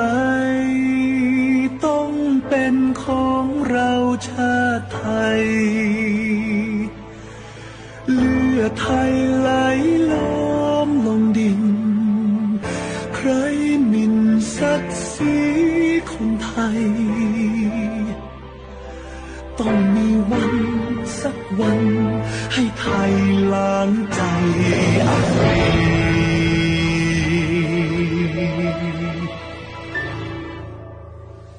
แผ่นดินของเราย่อมเป็นของเราอยู่ดีที่ใดต้องเป็นของไทยอยู่ดีถูกเชื่อไปวันใดเราย่อมหวั่นไหวชีวีปัทัภีแหลมทองช่วยกันคุ้มครองป้องกัน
小花不啦画画阿么啥阿我李松我都知道话ไปแล้ว阿我李松我ปากกาโกโงมันยาสถานีวิทยุกระจายเสียงแห่งประเทศไทยจังหวัดเชียงใหม่ว่าดางาวิทยุว่าดูจากว่าเฮยยี่ระบบยา AM ยี่ความถี่ยาติตูลี่ยาชีชื่อถูกกว่าดูจากอาทิตย์ทาวระบบไลฟ์สดไง Facebook ยี่เพจเฮยสวทเชียงใหม่ AM 1476กิโลเฮิรตซ์ที่เดบงยาเฮดูหลังงงาในแนวยาชมมู่ควานีจิมู่ว่าเฮถือควาด้วยงาอาทิตย์ที่มู่เราไม่ยาหนีมู่ควานีสามโมที่ยี่มาหนีควาด้วยในแนวที่ควาที่มู่เราที่ควานาที่ยี่ควานีนาเยสที่เดือดงอ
Semua tiro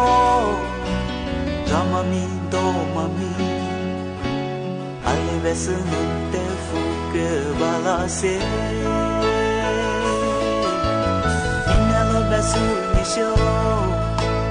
Wanu ni te no se lo Romi ni te ma chichi Nulio wa Ninu te semua tiro Tiro aleve aleve sente mille de da se mille que manda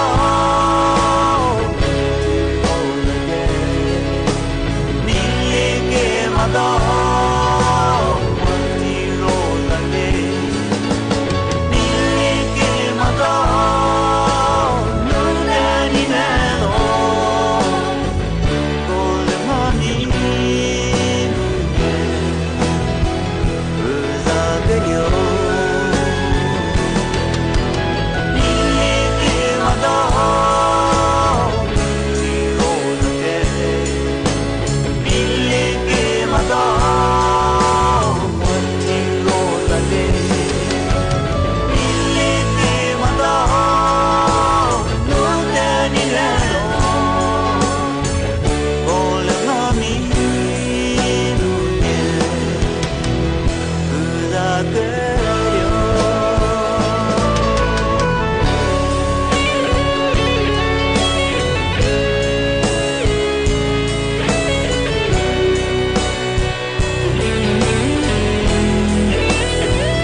么可想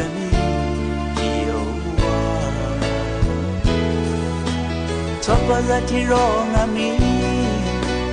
年里在这了路爱被是弄得你给他谁你离给我到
小伙伴，对嘛？但是我和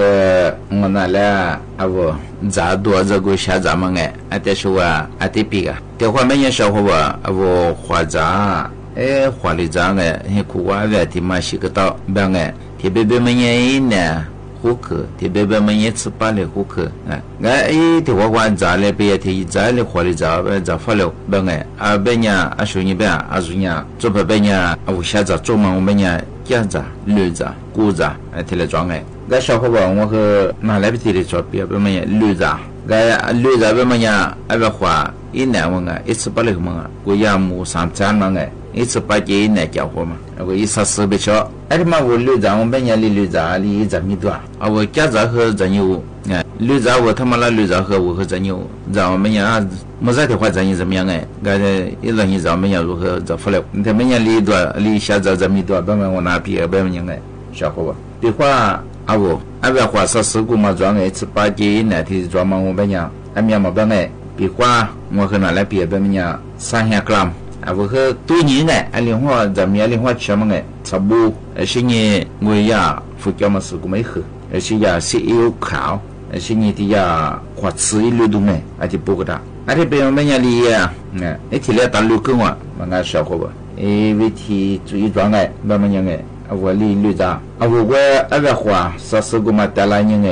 你福建嘛是个嘛地后嘛，我嘛就8个人，是你的也是有烤，嘛就8个人差不多够大够半，8个人提你付了，付不要那提怎么吃付个的。这么吃，你们10块钱好我70块钱，你们的是的，你带来你6米的咱你，要我们小伙伴和他们那6嘛什么吃怎么样小伙伴的我们起码的花绿杂东的不要我们小伙伴怎么样花200些送的200些送的很忙把那么里办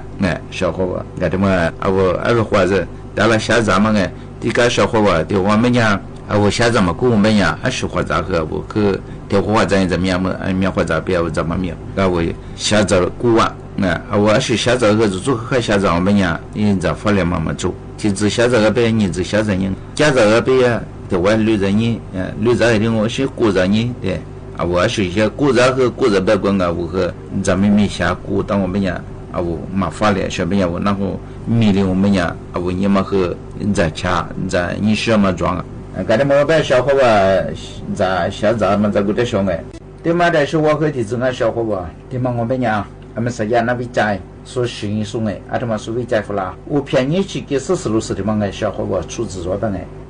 嘛我们讲我出说行一付啦嘛，你生你们我嘛过呀，跑红跑空等等我便宜去等等我推等等咱们说和别把生意听你嘛过另外个人吧提个咋听你提咱们快我便宜去等等Allah tinya cukram tiwa zaman kongo benya malak kararo ari bangai mate malak kararo ne pane zu khwa zaman sum su khanga dangai u phenye chir manya shinye ti made showa ti ya bo kholi den de kalam pe den de ba manya u phenye chir den ba manya wo 什么是这时候的我股票，你是知道帮用别人是别的钱哎，啊我说回来了，那个票子搞中啊，本来20天头白米维他命 C 的嘛米了，维他命 C 的头白嘛我们人拿来搞到实体子啊，实体呀每年4天头做，然后我们消化吧，我觉得出白么呀，我便宜些呀，我的看用我们呀，我在说呀么做哎，那你啊我啊里咋挂怎么挂白白个样哎，那么呀我便宜些嘛我在看呀，是别的钱呀，可看我白哎。但是体质嘛，你不要小伙吧，我和拿来呗，体质比个啊我这么多，俺们啊学的嘛，我半年小伙吧，啊可多了，前面讲嘛本哎，路这个路这个嘛本哎，一拉拉和人家的什么，啊我这个是绿啊，去年没一个啊，人家咕噜就吃啊，啊的什么他们也喝，那别个挂了去结合的我，啊的什么他们也喝，啊我那说咱们人家个的半年他们也喜欢是白忘哎，嘛我们家啊我怎么当半年也多么个哩的哎。就是说小伙吧，啊，我说我的我们家对你录小和录几了录苗我们家，啊，是上面就都90了，啊，是来了就来收着，对我们家比划小伙吧，录8面了去家，录怕酒和人家别人说怕酒我们家没一拿大一行哎，一苏格都办，没是把ประชาชน办的嘛，也没对个大个去，嘛俺和一钱啊和人家别过一录一摆他别人我们组织的，啊，我提到我们家也去和。我当然不要出个出门个，啊，说么呀？那出门3年，第次么也别我小伙吧，路一途不干装哎，嘛钱么我们呀，哈，啊说么也下飞那片那是下飞不几多，第次把么呀不去嘛装，啊说别说跑了吧，哎不干起他嘛说不管，要不然小伙吧，啊我路装我们路上我们呀不干，他们呀他批的进来做下，别换那来盘。啊，里头这个两个路过了路多了，那我个一跑了包，那么我带你下个，啊，如何的知道？嘛，我们家一不干跑了包个嘛，图个嘛做我们家我的妈妈不当我们家，我拿拉票拉个呀，我父母做那就花下去了，我不懂么做样哎，搞得么个小伙那比别个么个人的来装哎，搞得么的小妹小伙我跟么过的话那带小。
ทีเย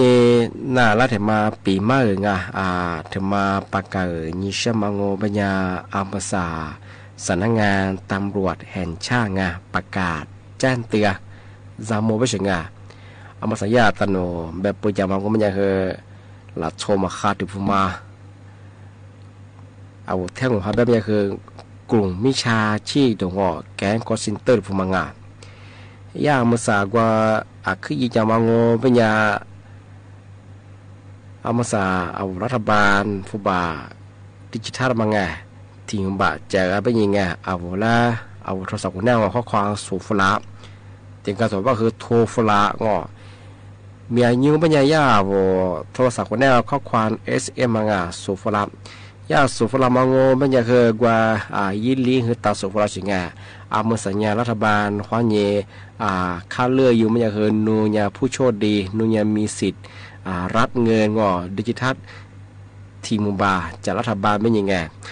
ที่บ้านเขาไม่อยากเฉาะงาย่าบ้านอยากคือเอาหวานมาข้างงาถาดใจร้อยยิ่งไม่ถึงงานเอาเตือนเตี้ยใจร้อยยิ่งยิ่งถึงเฉลี่ยกว่ากูเงียบมาคือถึงใช้กูอีเลี้ยวยิ่งถึงมาถ่ายยี่เบ้งานมาย่าเจนเตยเวลาเฉาะงานมันอยากคือรัฐบาลควายยิงผู้บาดเจ็บมางาเอามาสั่งเขามันอยากคือเอามาใส่ยี่ตัวบ้านคือเอารัฐบาลย่าผู้บาดที่มันบาดเจ็บไปยังอันนี้บ้านคือดัดซูมข้าวซูมเฮืองไงคือสถานการณ์เรื่องเงินดิจิทัลมันไงแต่ละเงี้ยเอารัฐควาที่กู้ลาเฉียงไงงดหนุนยาเจ้าหน้าที่รัฐบาลกระทรวงการคลังเอามาใส่ได้ผู้บาดที่มาที่มันบาดเจ็บละที่เป็นยังไงเอาข้อความมาเอาโทรศัพท์คนนี้ส่งฝรั่งอันนี้บ้านที่เกิดถึงยังคือรัฐบาลควายิงเกี่ยวฝรั่งห่อเป็นยังคือกว่ามาซ่อนยิงก็มากู้ยิงที่ช่วยดียิงกว่ายิงสมังว่าเป็นยังอันตรายขึ้นยังมีเชี่ยวชาญไงนูพัดยี่ดีงงเป็นยังปีขวานนูบัญชีว่าผู้บายิ่งบาดได้เฮงไงนูยี่แอปพลิเคชันงอพอดำไปคือสุพิยาชื่อเตะอยู่ไงที่มันคือก็เราก็ประกาศอย่างไงอันนี้ก็คือมาใส่เรื่องสถานการณ์ว่าเอารัฐบาลเขายิ่งผู้บาดถึงบุกบาดแจกมาพูดดูไงยากคือทำมาแต่ละยี่เอาแล้วแต่ว่าคือลายเฉยๆของไงอาจจะเป็นอย่างคือมาคือจามโมบ้างไงเฉยของไงที่บ้างไม่ยากเน้นในฟลามังโงเป็นยาปีขว้างเอาโทรศัพท์คนได้ว่าข้อความSA พอดูแล้วก็มันอยากเคยยิ้วที่มันไม่อยากเคยมาเคยถ่ายนี่ดูเย่แบ่งอะไรของพอนี่ดูงมันอยากถ่ายฉลองวันแบ่งคิวนึงพอนี่ดูอยากเคยติดกันตัวมันยังไงบานลีบานเอามันอยากเคยเอานี่ดูยังว่าเอาโทรศัพท์ก็ถูกให้มาเคยตัวสิ่งติดกันมาว่านี่ดูยังยาวแล้วว่าสแกนเคียวโคยยี่มาเคยตัวมีจุดที่เขาบอกมาคือจำมงถ่ายนี่ดูยังคือพอเข้ามันจะคือวันนู้นเขาพอดูแล้วมันจะคือส่วนผู้บ่าวลิชิเกอร์ลิชิแจคือถ่ายนี่ดูยังมาคือมาสับคือกลุ่มมิชาชีแก๊งคอนเซนเตอร์มาคือเทียงที่คนยังควาจ้างที่บ้านของมันจะเขามาคือขึ้นยาจำมจัวไปถึงปีกว่าโนวัยแอดอาชีพมาดาวน์โหลดยาคืองาติดตั้งยาคือมันจะคือกว่าดาวน์โหลดงอจาก Google Play Store บางชื่อคือแอป Play Store คนดาวน์โหลดยูเฉยไปสิงถ้าข้ออย่างบางวันนี่ไปได้แบบว่าแต่นี่ดาวน์โหลดยามันจะคือมันจะคือมีอย่างนี้มันจะคือแอปญี่ปุ่นตัวยากลุ่มมิชาชีแก๊งคอสเตอร์ถึงมาชาดามาเป็นทำไมพัดยี่ดาวน์โหลดยังโง่เป็นยังเฉยของยี่วุ้แถงไม่คือนั่นยี่อาชีพไม่ยี่นี่ขวาตัวขวาอาชีพไม่ยี่อะไรลีขวางเขาเขาพูดอย่างมันคือนึกข้อมูลตรงนึกบัญชียาพิอาเซ่ยาพิอาแฮดเวียงที่บัญญัติมาคือจามโมเฉพาะนุทรสวาสิทมาติดตั้งเยอะคือสู้กับตัวนี้ถึงมันยาสมังมาคือแต่กับกูนี้แต่กับใจนี้เป็นงานเฉพาะที่นี่คือถ้าช่วยนั้นไปเที่ยวนึงso อาชีพข้อความมาส่งฝรั่งปีขวานนุ่ยผู้โชคดีดงนุ่ยกุลีที่เรียกว่าเป็นยังไงคือตื่นเต้นคือเปลี่ยวเป็นยังไงใจเราอยากที่จะนี้เดี๋ยวจะมาคือถ่ายยี่ไปชงอาชีพมาส่งฝรั่งนัวจู่ดูจ่ายเนี่ยจู่ตัวนี้คือยี่ไปเฉยๆมาสับไปคือกลุ่มมิชาชีพผมอยากที่喜欢ยี่เวลาส่งฝรั่งเนี่ยเวลานี้เดี๋ยวเนี่ยไว้ข้อมูลส่งมาจะมาเชื่อจะเพียกูดูยังมาคือจวงมาคือจามโมเฉพาะมาคือยามาสถานการณ์ตำรวจเขาที่ได้ประกาศแจ้งเตือนที่ได้ยิจฉาเฉพาะ ที่แบงโงปัญญาอามาสาอาวรายการดิสโงโดจามังยีเวลายีเจกุเลจ่องอาวเสียขวาวนี่แน่ทาวิทยุให้นาจาโซไลฟ์โซให้ตื่นสุดละคือบ่หมอกาวเสียขวาบ่จุสิจอมาพอจะสิจะขวาเมียวจริงทีนี้ทีนี้ก็ทีนี้ว่าคือด้วยแล้วก็เยอะคือกะขวากวยจริงที่แบงว่าบัญญาจ้าที่หมดว่านี่หมู่ขวานี่3มื้อตัวความหมดแล้วขวาที่เป็นไหนยะเอาเสียว่าไงทัดซะนี่นะจังโง่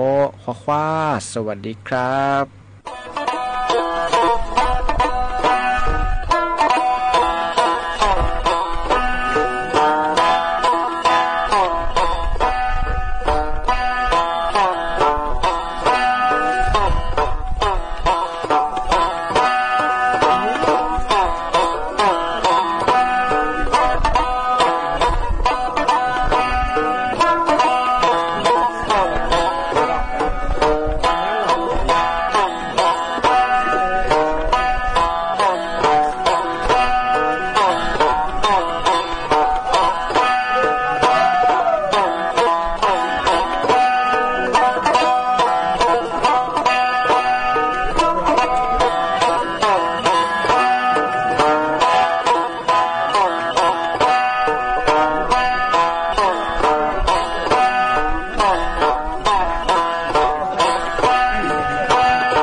茄子瓜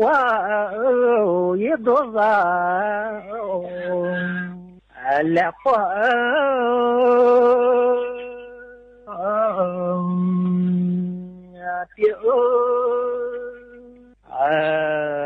发花也那么来月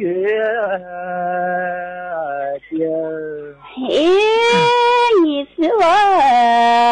那边发茄子快多少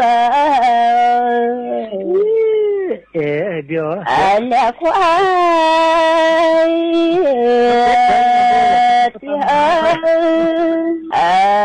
也快多少来月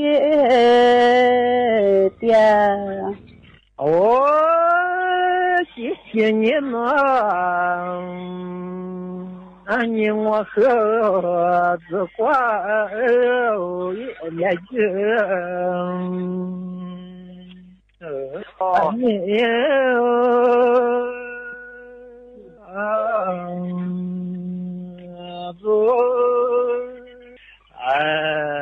是挂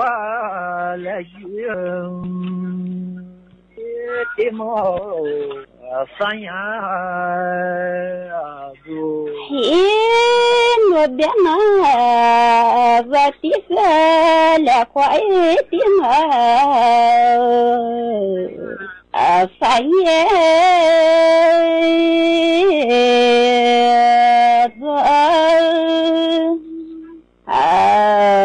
来个的嘛三爷谢谢你呢，你和三年我的多，也别走，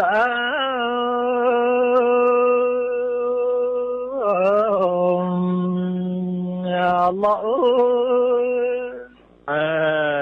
三年也的苗。多谢了，你是我的翻译多，别在了，翻译前面。多谢了，谢谢你上，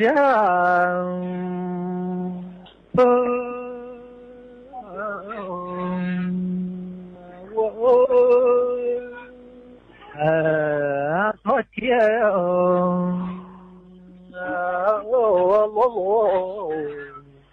撒花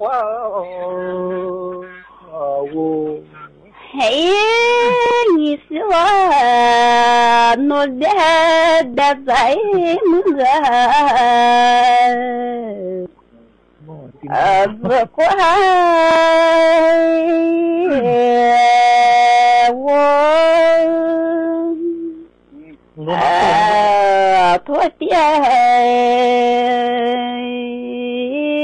露露也怪我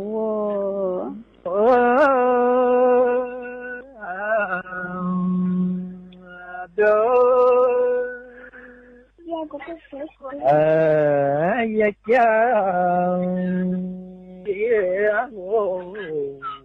我们呀就我的那我听我的日子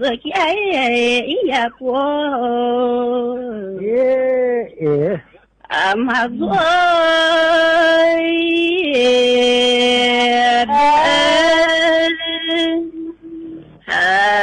也讲阿罗阿妈呀的谢谢你呢，我们你的自家也过，阿里啦，阿里。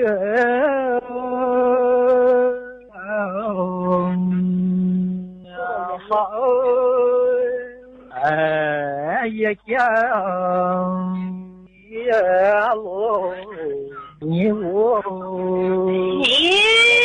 我的那你和自家不和还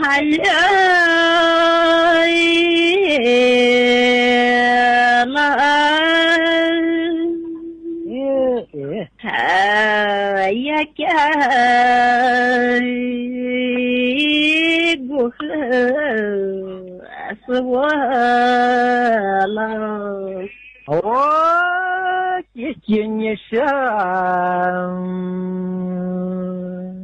не бедзага замой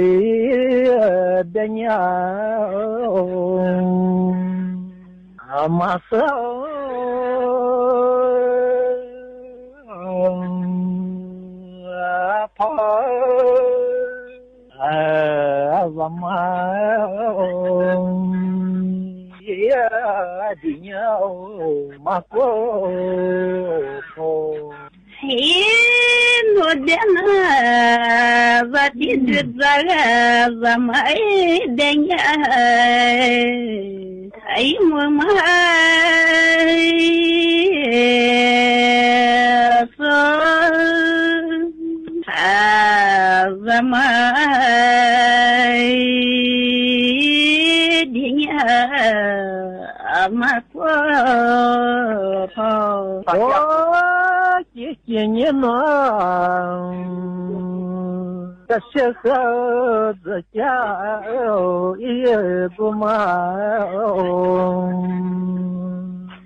ที่นี่สถานีวิทยุกระจายเสียงแห่งประเทศไทยต่อไปเสนอข่าวซึ่งมีหัวข้อข่าวดังนี้สมเด็จพระสังฆราชมีพระดำรัสถวายพระพรเนื่องในวันเฉลิมพระชนมพรรษาพระบาทสมเด็จพระเจ้าอยู่หัว28กรกฎาคม2568สำนักงานปลัดสำนักนายกรัฐมนตรีเชิญชวนประชาชนร่วมกิจกรรมเฉลิมพระเกียรติเนื่องในโอกาสวันเฉลิมพระชนมพรรษาพระบาทสมเด็จพระเจ้าอยู่หัว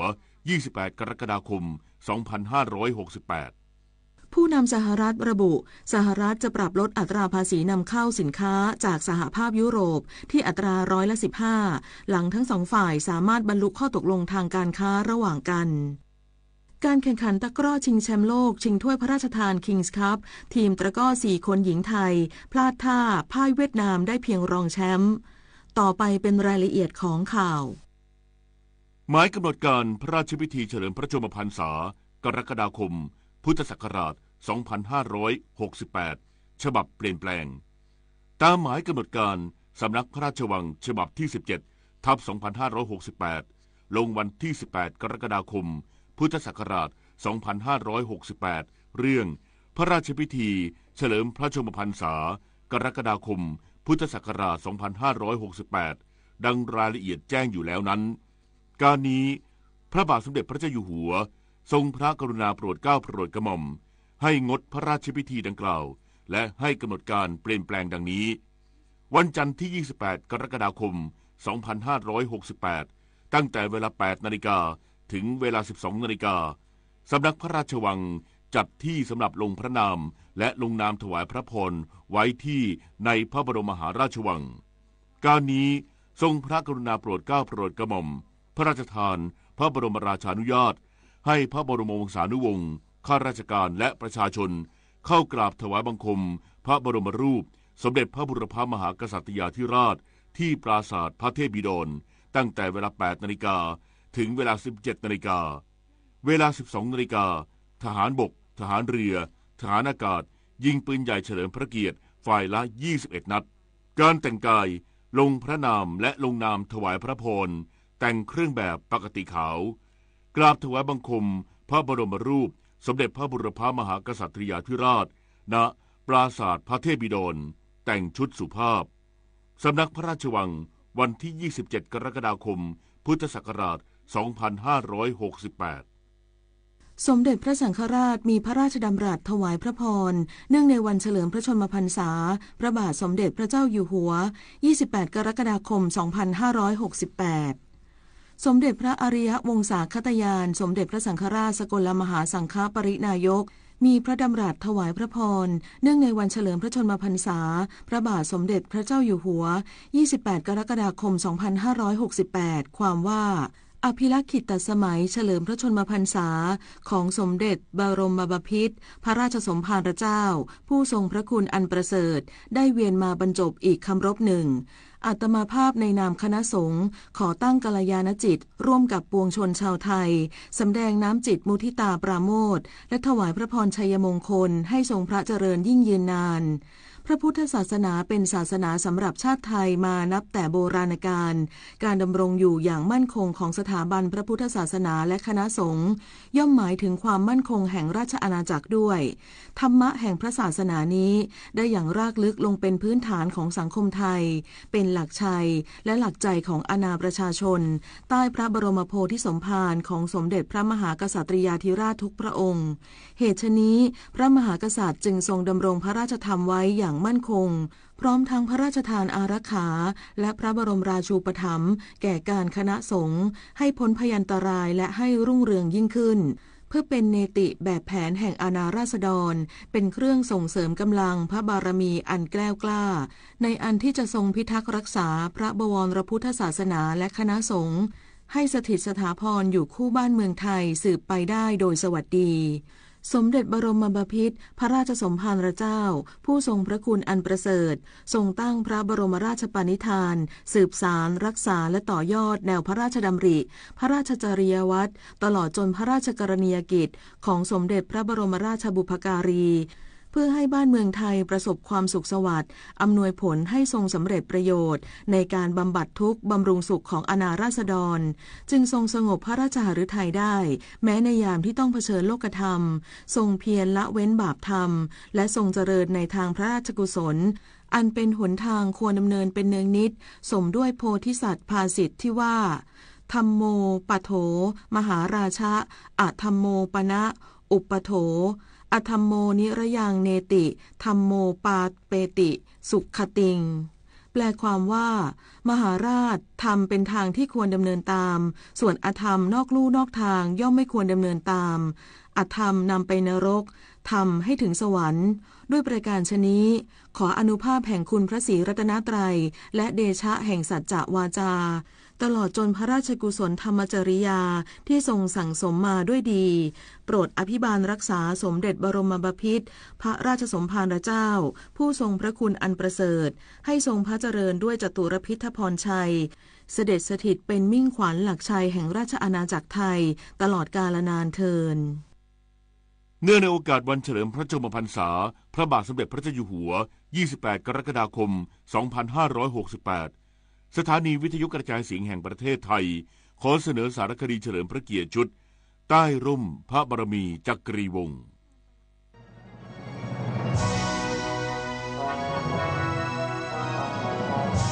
ใต้ร่มพระบารมีจักรีวงศ์นับแต่เสด็จขึ้นดำรงสิริราชสมบัติเป็นพระมหากษัตริย์รัชกาลที่10แห่งราชวงศ์จักรีพระบาทสมเด็จพระเจ้าอยู่หัวทรงปฏิบัติพระราชกรณียกิจตามพระราชปณิธานที่จะสืบสารรักษาและต่อยอดแนวพระราชดำริของสมเด็จพระบรมชนกนาถและสมเด็จพระบรมราชชนนีเพื่อประโยชน์สุขของอาณาประชาราษฎร์โดยพระราชทานความช่วยเหลือจัดหาแหล่งน้ำแก่ราษฎรที่ขาดแคลนปรับปรุงฝายกักเก็บน้ำตามโครงการพระราชดำริในรัชกาลก่อนให้ใช้ประโยชน์ได้เต็มประสิทธิภาพและขยายพื้นที่ให้ประชาชนได้รับประโยชน์อย่างกว้างขวางมากขึ้นทรงปลูกฝังให้ประชาชนรู้จักการเสียสละเอื้อเฟื้อเผื่อแผ่ช่วยเหลือผู้อื่นโดยไม่หวังสิ่งตอบแทนด้วยการจัดตั้งโครงการจิตอาสาเราทำความดีด้วยหัวใจเพื่อให้ผู้มีจิตอาสาได้ร่วมกันบำเพ็ญสาธารณประโยชน์บรรเทาความเดือดร้อนและแก้ไขปัญหาต่างๆร่วมกันทรงให้ความสำคัญกับการศึกษา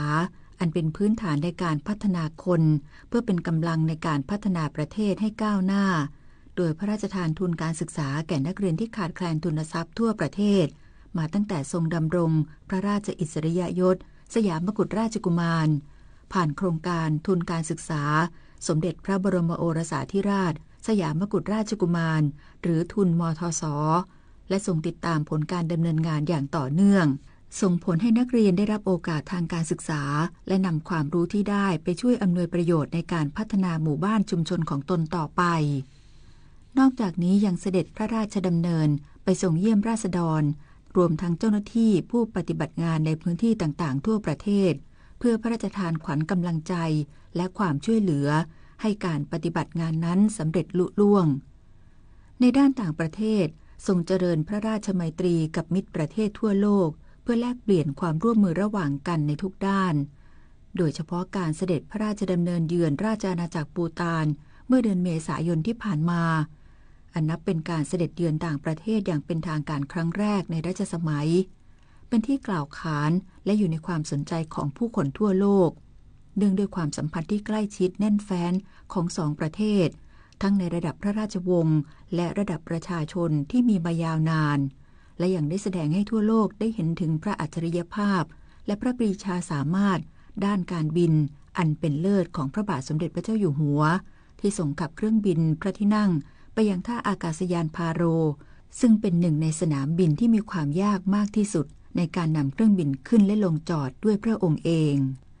เนื่องในโอกาสมหามงคลวันเฉลิมพระชนมพรรษาพระบาทสมเด็จพระเจ้าอยู่หัวในวันนี้พระสงฆ์นิกรชาวไทยต่างสำนึกในพระมหากรุณาธิคุณและพร้อมใจกันถวายพระพรให้ทรงพระเกษมสำราญสถิตเป็นมิ่งขวัญปกเกล้าบวงข้าพระพุทธเจ้าประชาชนชาวไทยไปตราบนานเท่านานเพ็ญศิลป์สมเนียนรายงาน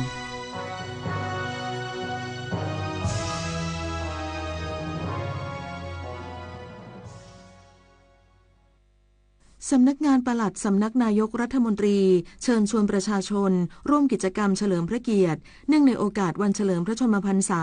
พระบาทสมเด็จพระเจ้าอยู่หัว28กรกฎาคม2568นางยุพาทวีวัฒนกิจบวรปลัดสำนักนายกรัฐมนตรีกล่าวว่าเนื่องในโอกาสวันเฉลิมพระชนมพรรษาพระบาทสมเด็จพระเจ้าอยู่หัว28กรกฎาคม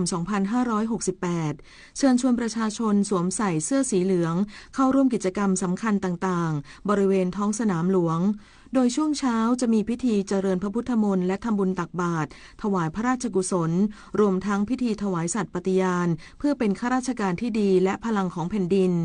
ส่วนช่วงเย็นจะมีพิธีถวายเครื่องราชสักการะและวางพานพุ่มและช่วงค่ำจะเป็นพิธีจุดเทียนถวายพระพรชัยมงคลเนื่องในโอกาสวันเฉลิมพระชนมพรรษา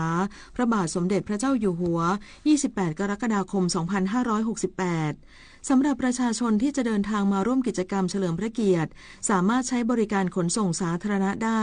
โดยขสมก.และบริการขนส่งสาธารณะทางเรือนอกจากนี้ยังมีการตั้งโรงครัวพระราชทานและการเตรียมพร้อมอำนวยความสะดวกประชาชนในด้านอื่นๆอย่างเต็มที่สำหรับพิธีจุดเทียนถวายพระพรชัยมงคลเนื่องในโอกาสวันเฉลิมพระชนมพรรษาพระบาทสมเด็จพระเจ้าอยู่หัว28กรกฎาคม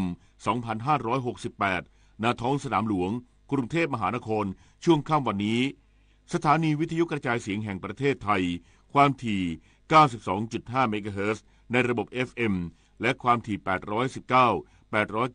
กิโลเฮิรตซ์ในระบบ AM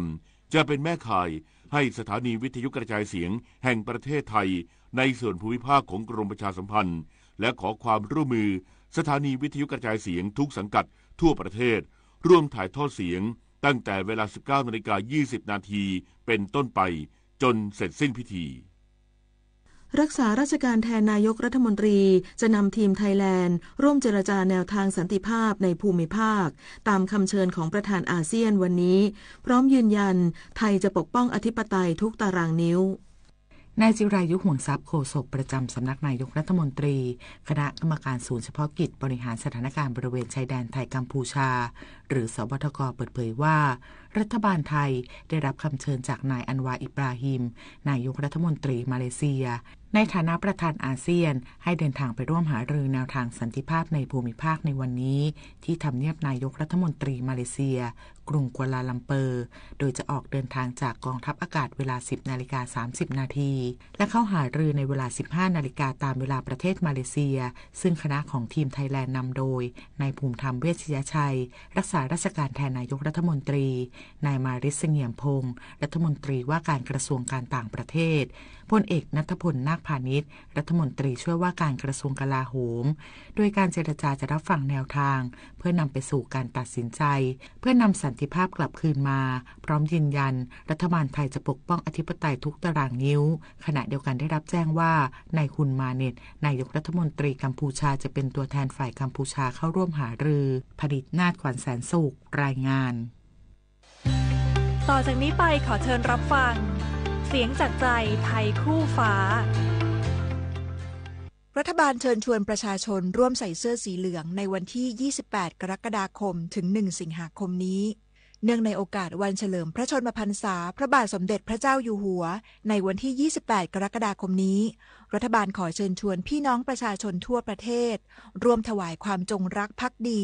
ด้วยการแต่งกายด้วยเสื้อสีเหลืองตั้งแต่วันที่ 28 กรกฎาคมจนถึง 1 สิงหาคม 2568 พร้อมกันนี้ขอเชิญทุกหน่วยงานและประชาชนทั่วไปร่วมกันประดับธงชาติและธงตราสัญลักษณ์ณอาคารบ้านเรือนและสถานที่ต่างๆค่ะการใส่เสื้อสีเหลืองและประดับธงในช่วงเวลาสำคัญนี้นะคะคือการรวมพลังของคนไทยทั้งประเทศเพื่อแสดงความเคารพและความภักดีต่อสถาบันชาติและสถาบันพระมหากษัตริย์อันเป็นหลักของบ้านเมืองที่เราคนไทยทุกคนต้องช่วยกันรักษาไว้ให้มั่นคง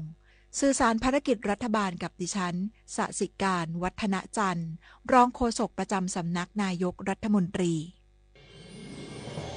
น้อมบังคมบรมราชจักรินทร์ทศมบดินทร์ปิ่นสยามเฉลิมพระชนมพรรษาสง่างามเทิดพระนามแนบอุระทรงพระเจริญด้วยเกล้าด้วยกระหม่อมขอเดชะข้าพระพุทธเจ้าคณะผู้บริหารข้าราชการและเจ้าหน้าที่สถานีวิทยุกระจายเสียงแห่งประเทศไทยกรมประชาสัมพันธ์เนื่องในโอกาสวันเฉลิมพระชนมพรรษาพระบาทสมเด็จพระเจ้าอยู่หัว28 กรกฎาคม 2568 ขอเชิญประสบกนิกรชาวไทยร่วมพิธีจุดเทียนถวายพระพรชัยมงคลส่วนกลางณบริเวณท้องสนามหลวงส่วนภูมิภาคณศาลากลางจังหวัดเพื่อเฉลิมพระเกียรติและแสดงออกถึงความจงรักภักดีโดยพร้อมเพรียงกันทั่วประเทศในวันจันทร์ที่ 28 กรกฎาคม 2568 เวลา 19:20 น.เป็นต้นไป7:16 น.ต่อไปเสนอข่าวต่างประเทศ ประธานาธิบดีโดนัลด์ทรัมป์ผู้นำสหรัฐกล่าวกับผู้สื่อข่าวหลังจากที่พบหารือกับนางอุร์ซูลา ฟอนเดอร์เลเยนประธานคณะกรรมาการยุโรปในสกอตแลนด์เมื่อวันที่ 27 กรกฎาคมที่ผ่านมาตามเวลาท้องถิ่นที่ประกาศว่าสหรัฐสามารถตกลงทางการค้ากับสหภาพยุโรปหรือ EU แล้วโดยสหรัฐจะปรับลดอัตราภาษีนำเข้าสินค้าจาก EU ที่อัตรา15%จากเดิมอยู่ที่30%เพื่อแลกกับการที่สหภาพยุโรปจะไม่เรียกเก็บภาษีนำเข้าสินค้าจากสหรัฐรวมทั้งซื้อพลังงานและอาวุธยุทโธปกรณ์ของสหรัฐมูลค่ารวม$600 ล้านสหรัฐประธานาธิบดีทรัมป์กล่าวเพิ่มเติมว่าข้อตกลงดังกล่าวถือเป็นสิ่งที่น่าพอใจสำหรับสหรัฐและ EU อย่างไรก็ตามผู้นำสหรัฐยืนยันว่าสหรัฐจะยังคงเรียกเก็บภาษีนำเข้าเหล็กและอลูมิเนียมจากสหภาพยุโรปที่อัตรา50%ต่อไปประธานาธิบดีโวโลดิเมียร์ เซเลนสกี้ผู้นำยูเครนสนทนาทางโทรศัพท์กับประธานาธิบดีเอ็มมานูเอล มาครงผู้นำฝรั่งเศสเมื่อวันที่ 27 กรกฎาคมที่ผ่านมาตามเวลาท้องถิ่นเพื่อหารือเกี่ยวกับสถานการณ์ความขัดแย้งระหว่างรัสเซียกับยูเครนโดยประธานาธิบดีเซเลนสกี้กล่าวว่ารัฐบาลยูเครนกำลังรอการตอบรับจากการทางรัสเซียเกี่ยวกับข้อเสนอของยูเครนที่จะจัดการประชุมระดับสูงระหว่างกันภายในสิ้นเดือนสิงหาคมนี้และคณะผู้แทนจากยุโรปจะต้องเข้าร่วมการประชุมดังกล่าวด้วยเช่นกันนอกจากนี้ประธานาธิบดีเซเลนสกี้ยังหารือทางโทรศัพท์กับนางเออร์ซูลา เฟอร์เดเลเยนประธานคณะกรรมาธิการยุโรปโดยผู้นำยูเครนแสดงความขอบคุณนางฟอนเดอร์เลเยนจากการที่สห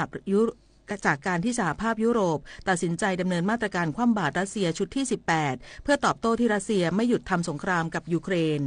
สำนักข่าว AP รายงานโดยอ้างแถลงการของทางการสาธารณรัฐประชาธิปไตยคองโกหรือ DR คองโก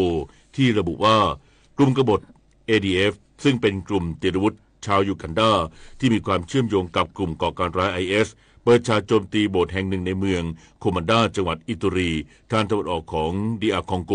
เมื่อวันที่ 27 กรกฎาคมที่ผ่านมาตามเวลาท้องถิ่นทำให้มีผู้เสียชีวิตอย่างน้อย43คนและยังมีผู้ได้รับบาดเจ็บอีก15คนกองกำลังรักษาสันติภาพขององค์การสหประชาชาติประจำสาธารณรัฐประชาธิปไตยคองโกประณามการโจมตีครั้งนี้ขณะเดียวกันร้อยโทจูนงองโกโฆษกของกองทัพDR คองโกในจังหวัดอิตุรีเรียกร้องให้มีการดำเนินการปฏิบัติการทางทหารในพื้นที่ดังกล่าวเพื่อตอบโต้กลุ่มกบฏ ADF โดยเร็วที่สุดต่อไปรับฟังข่าวกีฬาค่ะการแข่งขันกีฬามหาวิทยาลัยโลกครั้งที่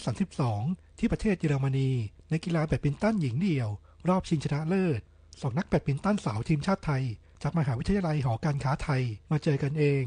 ธมนต์วรรณนิธิอิทธิไกรมืออันดับ66ของโลกพบกับธิดาพรกลีบยี่สุนมืออันดับ71ของโลกโดยผลปรากฏว่าธมนต์วรรณนิธิอิทธิไกรเป็นฝ่ายเอาชนะไป2-1เกม18-20 15-7และ15-8คว้าเหรียญทองไปครอง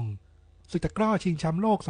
2025ชิงถ้วยพระราชทานคิงคัพครั้งที่38ที่ศูนย์การค้าเซ็นทรัลหาดใหญ่จังหวัดสงขลาและตะกร้อ4คนทีมหญิงรอบชิงชนะเลิศทีมชาติไทยแชมป์เก่าพบกับทีมชาติเวียดนามรองแชมป์เก่าแมตช์นี้ทีมสาวไทยประกอบด้วยวิภาดาจิตพรวนปริมประภาแก้วคำใส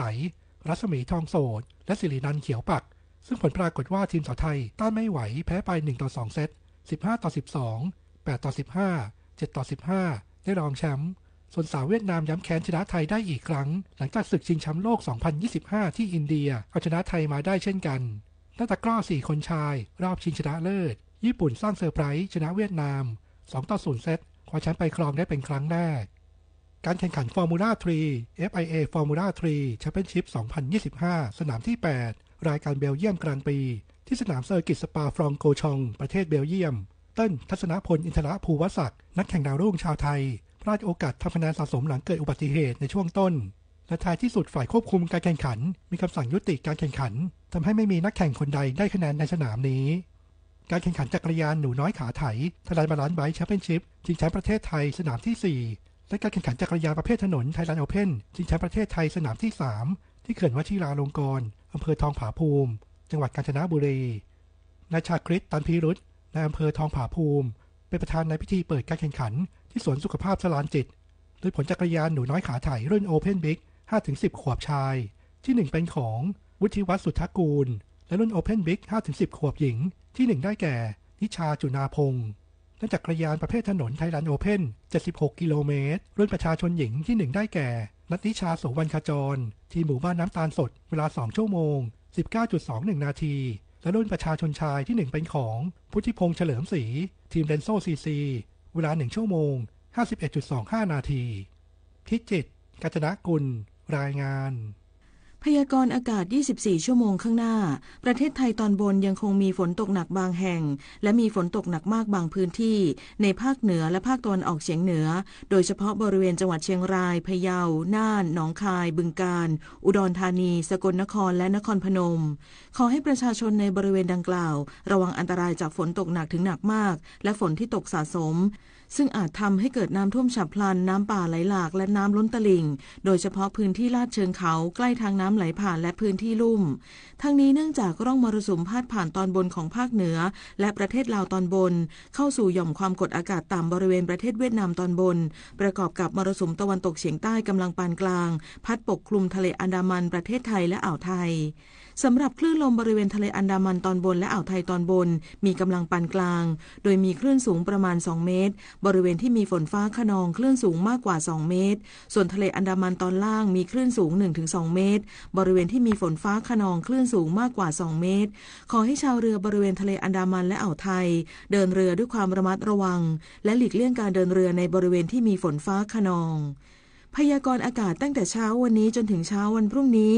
ภาคเหนือมีฝนฟ้าคะนอง70%ของพื้นที่และมีฝนตกหนักถึงหนักมากบางแห่งบริเวณจังหวัดแม่ฮ่องสอนเชียงใหม่เชียงรายลำพูนลำปางพะเยาน่านแพร่ตากอุตรดิตถ์พิษณุโลกและเพชรบูรณ์อุณหภูมิสูงสุด 28-33 องศาเซลเซียสภาคตะวันออกเฉียงเหนือมีฝนฟ้าคะนอง70%ของพื้นที่และมีฝนตกหนักถึงหนักมากบางแห่งบริเวณจังหวัดเลยหนองคายบึงกาฬหนองบัวลำพูอุดรธานีสกลนครนครพนมขอนแก่นกาฬสินธุ์มุกดาหารมหาสารคาม101ยโสธรอำนาจเจริญศรีสะเกษและอุบลราชธานีอุณหภูมิสูงสุด 28-34 องศาเซลเซียสภาคกลางมีฝนฟ้าคะนอง60%ของพื้นที่และมีฝนตกหนักบางแห่งบริเวณจังหวัดลพบุรีสระบุรีกาญจนบุรีและราชบุรีอุณหภูมิสูงสุด 32-35 องศาเซลเซียสภาคตะวันออกมีฝนฟ้าคะนอง70%ของพื้นที่และมีฝนตกหนักบางแห่งบริเวณจังหวัดนครนายกปราจีนบุรีสระแก้วฉะเชิงเทราจันทบุรีและตราดอุณหภูมิสูงสุด 29-34 องศาเซลเซียสลมตะวันตกเฉียงใต้ความเร็ว 20-35 กิโลเมตรต่อชั่วโมงทะเลมีคลื่นสูงประมาณ2เมตรบริเวณที่มีฝนฟ้าคะนองคลื่นสูงมากกว่า2เมตรภาคใต้ฝั่งตะวันออกมีฝนฟ้าคะนอง20%ของพื้นที่ส่วนมากบริเวณจังหวัดเพชรบุรีประจวบคีรีขันธ์และชุมพรอุณหภูมิสูงสุด 31-35 องศาเซลเซียสตั้งแต่จังหวัดสุราษฎร์ธานีขึ้นมาลมตะวันตกเฉียงใต้ความเร็ว 20-35 กิโลเมตรต่อชั่วโมงทะเลมีคลื่นสูง 1-2 เมตรห่างฝั่งคลื่นสูงประมาณ2เมตรบริเวณที่มีฝนฟ้าคะนองคลื่นสูงมากกว่า2เมตรตั้งแต่จังหวัดนครศรีธรรมราชลงไปลมตะวันตกเฉียงใต้ความเร็ว 15-35 กิโลเมตรต่อชั่วโมงทะเลมีคลื่นสูงประมาณ1เมตรห่างฝั่งคลื่นสูง 1-2 เมตรบริเวณที่มีฝนฟ้าคะนองคลื่นสูงมากกว่า2เมตรภาคใต้ฝั่งตะวันตกมีฝนฟ้าคะนอง20%ของพื้นที่ส่วนมากบริเวณจังหวัดระนองพังงาภูเก็ตและกระบี่อุณหภูมิสูงสุด 32-34 องศาเซลเซียสตั้งแต่จังหวัดพังงาขึ้นมาลมตะวันตกเฉียงใต้ความเร็ว 20-35 กิโลเมตรต่อชั่วโมงทะเลมีคลื่นสูงประมาณ2เมตรบริเวณที่มีฝนฟ้าคะนองคลื่นสูงมากกว่า2เมตรตั้งแต่จังหวัดภูเก็ตลงไปลมตะวันตกเฉียงใต้ความเร็ว 15-35 กิโลเมตรต่อชั่วโมงทะเลมีคลื่นสูง 1-2 เมตรบริเวณที่มีฝนฟ้าคะนองคลื่นสูงมากกว่า2เมตรกรุงเทพมหานครและปริมณฑลมีฝนฟ้าคะนอง60%ของพื้นที่และมีฝนตกหนักบางแห่งอุณหภูมิสูงสุด 31-34 องศาเซลเซียสสภาวะระดับน้ำในแม่น้ำเจ้าพระยาที่หน้ากองบัญชาการกองทัพเรือคำนวณโดยกรมอุทกศาสตร์กองทัพเรือวันนี้น้ำขึ้นเต็มที่เวลา 7:56 นาทีสูงกว่าระดับทะเลปานกลาง86เซนติเมตรและเวลา 22:36 นาทีสูงกว่าระดับทะเลปานกลาง1เมตร50เซนติเมตรน้ำลงเต็มที่เวลา 4:27 นาทีสูงกว่าระดับทะเลปานกลาง57เซนติเมตรและเวลา 16:01 นาทีต่ำกว่าระดับทะเลปานกลาง45เซนติเมตรวันนี้ที่ประภาคารกาญจนาภิเษกแหลมพรหมเทพจังหวัดภูเก็ตดวงอาทิตย์ตกเวลา 18:48 นาทีกรุงเทพมหานครดวงอาทิตย์ตกเวลา 18:47 นาที 1 นาทีกับกปท.การเติมลมยางจะช่วยลดการเผาผลาญน้ำมันเพราะหากลมยางอ่อนเกินไปจะทำให้หน้ายางบดกับพื้นถนนและเกิดแรงต้านมากขึ้นซึ่งจะส่งผลให้เครื่องยนต์ทำงานหนักโดยไม่จำเป็นและสิ้นเปลืองน้ำมันมากกว่าปกติอย่างไรก็ตามการเติมลมยางแข็งเกินไปแม้ว่าจะช่วยลดแรงต้านของยางแต่ก็จะทำให้เกิดการยึดเกาะถนนน้อยลงดังนั้นจึงควรเติมลมยางตามที่คู่มือกำหนดและหมั่นตรวจเช็คลมยางด้วยอีกทั้งการบรรทุกสัมภาระที่มีน้ำหนักมากจะส่งผลต่อการสิ้นเปลืองน้ำมันเชื้อเพลิงของรถหากมีสัมภาระที่ไม่จำเป็นก็ควรจะนำออกจากรถซึ่งนอกจากจะทำให้สิ้นเปลืองน้ำมันน้อยลงแล้วยังทำให้รถสะอาดเรียบร้อยอีกด้วยนอกจากนี้เจ้าของรถควรหมั่นตรวจเช็คสภาพรถอย่างสม่ำเสมอซึ่งสามารถตรวจเช็ครถเบื้องต้นได้ด้วยตนเองหรือนำรถเข้าศูนย์บริการให้ช่างที่มีความชำนาญดำเนินการโดยควรหมั่นทำความสะอาดหรือเปลี่ยนไส้กรองอากาศใหม่เปลี่ยนน้ำมันเครื่องกรองน้ำมันเครื่องตามระยะเวลาหรือเปลี่ยนเร็วกว่ากำหนดสำหรับรถที่ใช้งานหนักด้วยค่ะด้วยความปรารถนาดีจากกรมประชาสัมพันธ์และกองทุนเพื่อความปลอดภัยในการใช้รถใช้ถนนกรมการขนส่งทางบกกระทรวงคมนาคมรู้รักภาษาไทยโดยความร่วมมือของสำนักงานราชบัณฑิตยสภาและกรมประชาสัมพันธ์วันนี้เสนอคำว่าลุมพินีวันตอนที่ 3บริเวณลุมพินีวันในปัจจุบันมีกองอิฐเรียงเป็นรูปทรงกลมแบบเจดีย์บ้างรูปสี่เหลี่ยมแบบวิหารบ้างแสดงว่าณที่แห่งนี้เคยเป็นสังฆารามที่รุ่งเรืองในอดีตนอกจากนั้นยังมีต้นโพอายุหลายร้อยปีมีสระน้ำเก่าแก่และที่มองเห็นเด่นชัดคือเสาศิลาจารึกที่พระเจ้าอโศกมหาราชโปรดให้สร้างไว้ตรงที่ประสูติของพระสิทธัตถราชกุมารสถานที่ในกรุงเทพมหานครแห่งหนึ่งที่ได้ชื่อมาจากลุมพินีวันก็คือสวนลุมพินีสวนแห่งนี้ตั้งอยู่ตรงข้ามกับโรงพยาบาลจุฬาลงกรณ์มีเนื้อที่ทั้งหมด369ไร่เดิมเป็นทุ่งนาเรียกว่าทุ่งศาลาแดงเพราะอยู่ที่ตำบลศาลาแดงบางปีใช้เป็นสถานที่ประกอบพระราชพิธีจรดพระนางคันแรกนาขวัญผู้มีคำถามการใช้ภาษาไทยสอบถามได้ที่ www.orst.go.th สาระนานากับสารานุกรมไทยวันนี้เสนอตอนความหมายของตู้พระธรรมตู้พระธรรมคือตู้ไทยโบราณที่มีลักษณะพิเศษเป็นแบบฉบับของไทยเป็นตู้ไม้ตกแต่งด้วยลายรดน้ำเขียนลวดลายลงรักปิดทองตลอดทั้งตู้จึงมีผู้นิยมเรียกตามชนิดของสีหรือตามวิธีการเขียนลวดลายว่าตู้ลายทองบ้างตู้ลายรดน้ำบ้างโดยทั่วไปใช้เป็นตู้เก็บคัมภีร์ใบลานและหนังสือที่เกี่ยวกับพระธรรมคำสอนในพระพุทธศาสนาทั่วพระราชอาณาจักรแต่โบราณเรียกตามสิ่งที่เก็บว่าตู้พระธรรมแม้ว่าต่อมาจะใช้เก็บรักษาสิ่งของอย่างอื่นก็ยังคงนิยมเรียกตามที่คุ้นเคยว่าตู้พระธรรมติดตามเพิ่มเติมและฟังย้อนหลังได้ที่ Facebook, YouTube, Line และ Instagram @ สารานุกรมไทยและ www.saranukromthai.or.th ถ้าเราทุกคนร่วมแรงร่วมใจกันร่วมทุกข์ร่วมสุขกันตั้งใจปฏิบัติภาระหน้าที่ของตนอย่างดีที่สุดเท่าที่แต่ละคนจะสามารถจะกระทำได้แล้วก็จะช่วยผ่านพ้นอุปสรรคปัญหาต่างๆและดำเนินชีวิตได้ด้วยความผาสุกสวัสดีพระราชดำรัสพระบาทสมเด็จพระเจ้าอยู่หัวจุฑามาสรักษาพันธ์บรรณาธิการข่าวกนิษฐายิ้มดีและพิญโยรุ่งสมัยอ่าน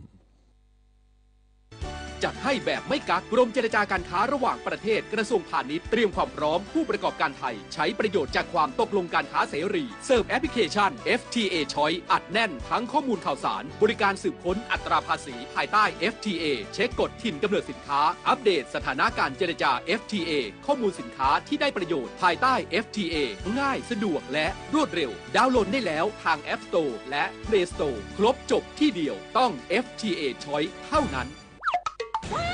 โดนแฮ็กข้อมูลรั่วลิงก์ปลอมไม่อยากโดนหลอกแบบนี้ต้องฉีดวัคซีนป้องกันภัยไซเบอร์ด้วยการไม่คลิกลิงก์หรือดาวน์โหลดไฟล์จากแหล่งที่ไม่รู้จักไม่แชร์ข้อมูลส่วนตัวไม่ซื้อสินค้าออนไลน์บนแพลตฟอร์มที่ไม่น่าเชื่อถือใช้รหัสผ่านที่คาดเดายากติดตั้งโปรแกรมป้องกันไวรัสที่สำคัญต้องหมั่นอัปเดตและบอกต่อความรู้เกี่ยวกับกลลวงมิจฉาชีพอยู่เสมอมาร่วมสร้างภูมิคุ้มกันจากมิจฉาชีพออนไลน์ด้วยไซเบอร์วัคซีนกันเถอะค่ะกลับมารับฟังข่าวในช่วงที่2ครับท่านผู้ฟังครับกรมการแพทย์กระทรวงสาธารณสุข ได้ประกาศความสำเร็จ10 บวก 100 บวก 1,000 บวก 10,000 บวกมอบชีวิตใหม่ดูแลด้วยหัวใจหายได้ด้วยเทคโนโลยีซึ่งหนึ่งในความสำเร็จนั้นคือการที่สถาบันโรคทรวงอกได้นำหัวกรอกากเพชรชนิดแรงเหวี่ยงมาใช้เป็นแห่งแรกของประเทศไทยช่วยคืนชีพหัวใจให้แก่ผู้ป่วยโรคหัวใจขาดเลือดเรื้อรังติดตามรายละเอียดจากนายแพทย์ธรรมรัตน์ฉันทแดนสุวรรณนายแพทย์เชี่ยวชาญด้านเวชกรรมสาขาอายุรกรรมสถาบันโรคทรวงอกซึ่งสัมภาษณ์โดยนฤมลอุดมพรครับขอบคุณมากเลยนะคะอาจารย์ขาอย่างที่ทางกรมการแพทย์มีการออกมาประกาศผลความสำเร็จซึ่งหนึ่งในความสำเร็จที่น่าสนใจที่อยากจะขยายในเรื่องของ10 บวกอะค่ะการกรอหินปูนเพื่อเปิดหลอดเลือดด้วยหัวกรอกากเพชรชนิดแรงเหวี่ยงที่ทางสถาบันนำมาใช้เป็นแห่งแรกในประเทศไทยก่อนจะไปพูดในเรื่องของหัวกรออยากให้คุณหมอช่วยเล่านิดนึงอะค่ะว่าสถานการณ์และก็อันตรายของโรคหัวใจตีบที่มีหินปูนเกาะในหลอดเลือดหัวใจมันอันตรายแล้วก็มีความสำคัญยังไงอะคะครับผมก็คือคนไข้ที่มีภาวะหัวใจหลอดเลือดตีบเนี่ยก็จะมีอันตรายมีอาการเจ็บหน้าอกบางครั้งอาจการรุนแรงถึงขั้นเสียชีวิตได้นะครับแล้วก็ปัจจุบันนี้เนี่ยอาการโรคหัวใจขาดเลือดเฉียบพลันเนี่ยมีอุบัติการยังพบได้อยู่เรื่อยๆแม้ในคนที่บางทีเหมือนกับว่ามีสุขภาพแข็งแรงมาก่อนก็ยังพบได้แล้วมันอันตรายยังไงมันรักษายากยังไงอะคะคุณหมอคะ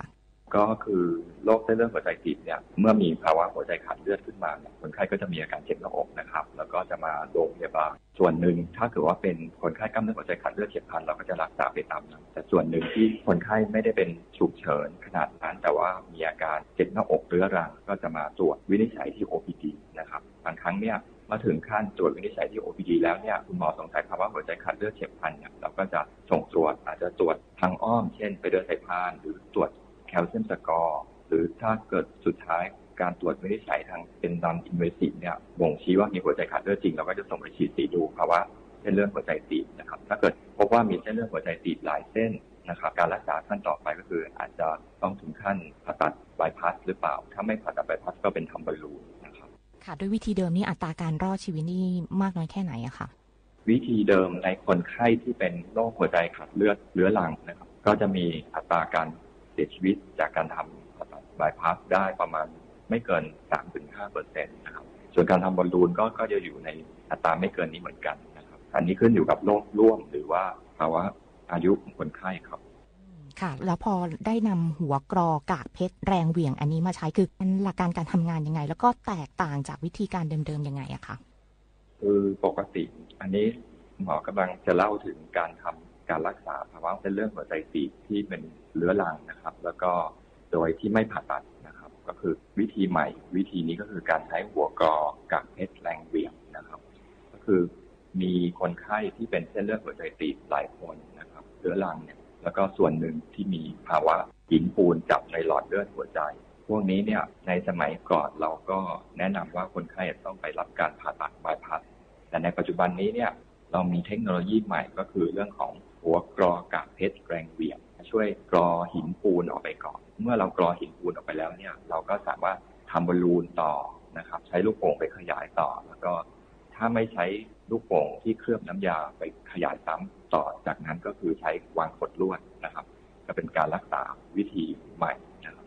ค่ะคุณหมอคะจากที่ทางสถาบันได้มีการช่วยเหลือผู้ป่วยไปแล้วมีการศึกษาไหมคะว่าความแตกต่างระหว่างวิธีการเดิมกับที่มาใช้หัวกรอแบบกากเพชรเนี่ยค่ะผู้ป่วยเนี่ยมีความประทับใจแล้วก็ได้ผลดีมากน้อยยังไงอะคะ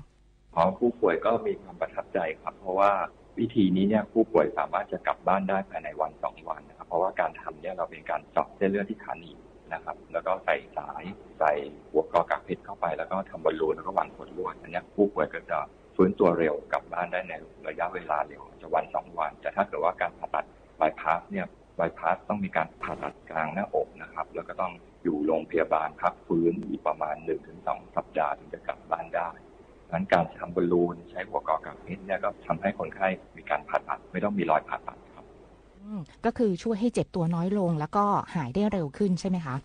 ใช่แล้วครับค่ะคุณหมอคะในการรักษาแบบนี้เนี่ยมันมีข้อจำกัดไหมคะหรือว่าผู้ป่วยแบบไหนที่เหมาะกับการรักษาด้วยเทคโนโลยีนี้แล้วก็มีขั้นตอนการประเมินคัดกรองที่จะรักษาด้วยวิธีนี้ไหมคะ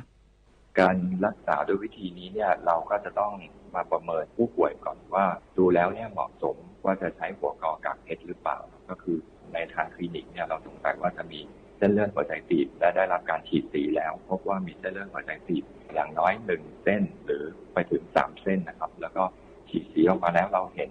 เงาของหินปูนที่อยู่ที่หลอดเลือดหัวใจนะครับซึ่งดูแล้วเนี่ยไม่เหมาะสมที่จะไปทำบอลลูนธรรมดาอาจจะต้องมีการกรอด้วยหัวกรอกากเพชรแรงเหวี่ยงนี้ไปก่อนเพื่อที่จะขัดเอาหินปูนออกไปก่อนแล้วถึงจะต่อด้วยการทำบอลลูนระหว่างกดลวดต่อเพราะฉะนั้นเนี่ยลักษณะอันที่1ก็คือลักษณะเส้นเลือดจะต้องเหมาะสมนะครับก็คือจะต้องมีหินปูนจับนะครับเส้นเลือดจะต้องไม่เล็กเกินไปจะต้องมีขนาดประมาณ 2.5 ถึง 4 มิลลิเมตรนะครับแล้วก็ผู้ป่วยจะต้องบางคนเนี่ยในคนที่มีโรคร่วมมากๆการส่งผู้ป่วยไปผ่าตัดก็ดูแล้วไม่เหมาะสมเพราะฉะนั้นเนี่ยเราก็จะแนะนำว่าจะทำหัวกรอกากเพชรนี้แทนลักษณะอันอื่นก็คือลักษณะของหลอดเลือดหัวใจถ้าเกิดหลอดเลือดหัวใจที่มีความคดโค้งมากเกินไปก็ไม่เหมาะที่จะทำหัวกรอกากเพชรนี้เราก็อาจจะต้องแนะนำว่าผู้ป่วยอาจจะไปทำผ่าตัดบายพาสแทนนะครับค่ะคุณหมอคะอย่างประชาชนที่อาจจะป่วยอาจจะไม่ใช่ผู้ป่วยของทางสถาบันทั้งหมดอาจจะอยู่ที่พื้นที่อื่นๆอะไรอย่างนี้ด้วยค่ะถ้าสนใจอยากจะรับการรักษาด้วยเทคโนโลยีนี้เขาสามารถเข้าถึงได้ไหมคะคือต้องจ่ายเงินเองหรือว่ามีสิทธิการรักษาอะไรที่สามารถครอบคลุมบริการนี้ได้ก็ทางสถาบันโรคสมองเองก็รับผู้ป่วยโรคหลอดเลือดหัวใจตีบตันเรื้อรังนะครับเราก็ยินดีรับผู้ป่วยมาตรวจวินิจฉัยเบื้องต้นก่อนแล้วก็พอถึงขั้นฉีดสีก็ต้องมาพิจารณาอีกทีว่าผู้ป่วยรายนี้เนี่ยควรจะรักษาต่อด้วยการทำบอลลูนเฉยๆหรือทำบอลลูนโดยใช้หัวกรอกเพชรแรงเหวี่ยงสูงหรือว่าจะต้องทำผ่าตัดบายพาสนะครับเราจะต้องมาแยกผู้ป่วยเป็น3กลุ่มนี้ก่อนนะครับถ้าสมมติว่าคุณหมอดูแล้วว่าเส้นเลือดหัวใจเนี่ยดูแล้วเหมาะสมกับการทำบอลลูนแต่ว่าเส้นเลือดหัวใจนั้นมีหินปูนจับค่อนข้างมากควรจะใช้หัวกรอแรงเหวี่ยงสูงนี้เราก็จะเข้าที่ประชุมแล้วก็เราก็จะพิจารณาเลือกที่จะทำหัวกรอแรงเหวี่ยงสูงนี้อย่างไรก็ตามในปัจจุบันนี้เทคโนโลยีนี้ยังเบิกไม่ได้เรากำลังติดต่อทำเรื่องให้เบิกได้อยู่นะครับแต่ว่าก็คือเราสามารถรักษาได้ทุกสิ่งตามปกติก็คือถ้าผู้ป่วยสนใจก็คือติดต่อตรงกับทางสถาบันแล้วก็อาจจะต้องเสียค่าใช้จ่ายเองหรือว่าทางโรงพยาบาลจะช่วยสนับสนุนทางโรงพยาบาลมีงบประมาณในการสนับสนุนนะครับก็คือในเรื่องของศูนย์ Center of Excellence นะครับก็คือทางโรงพยาบาลจะมีงบประมาณในการสนับสนุนระดับหนึ่งครับจากความสำเร็จที่เราก็ดำเนินการมาช่วยผู้ป่วยไป10ดวงใจแล้วก็จะขยายผลความสำเร็จนี้ต่อไปยังไงคะและคิดว่าเทคโนโลยีนี้จะช่วยเปลี่ยนแนวทางการรักษาโรคหัวใจของประเทศไทยในอนาคตอย่างไรบ้างคะก็ทางสถาบันนี้ก็จะต้องพยายามถ่ายทอดเทคโนโลยีนี้ไปยัง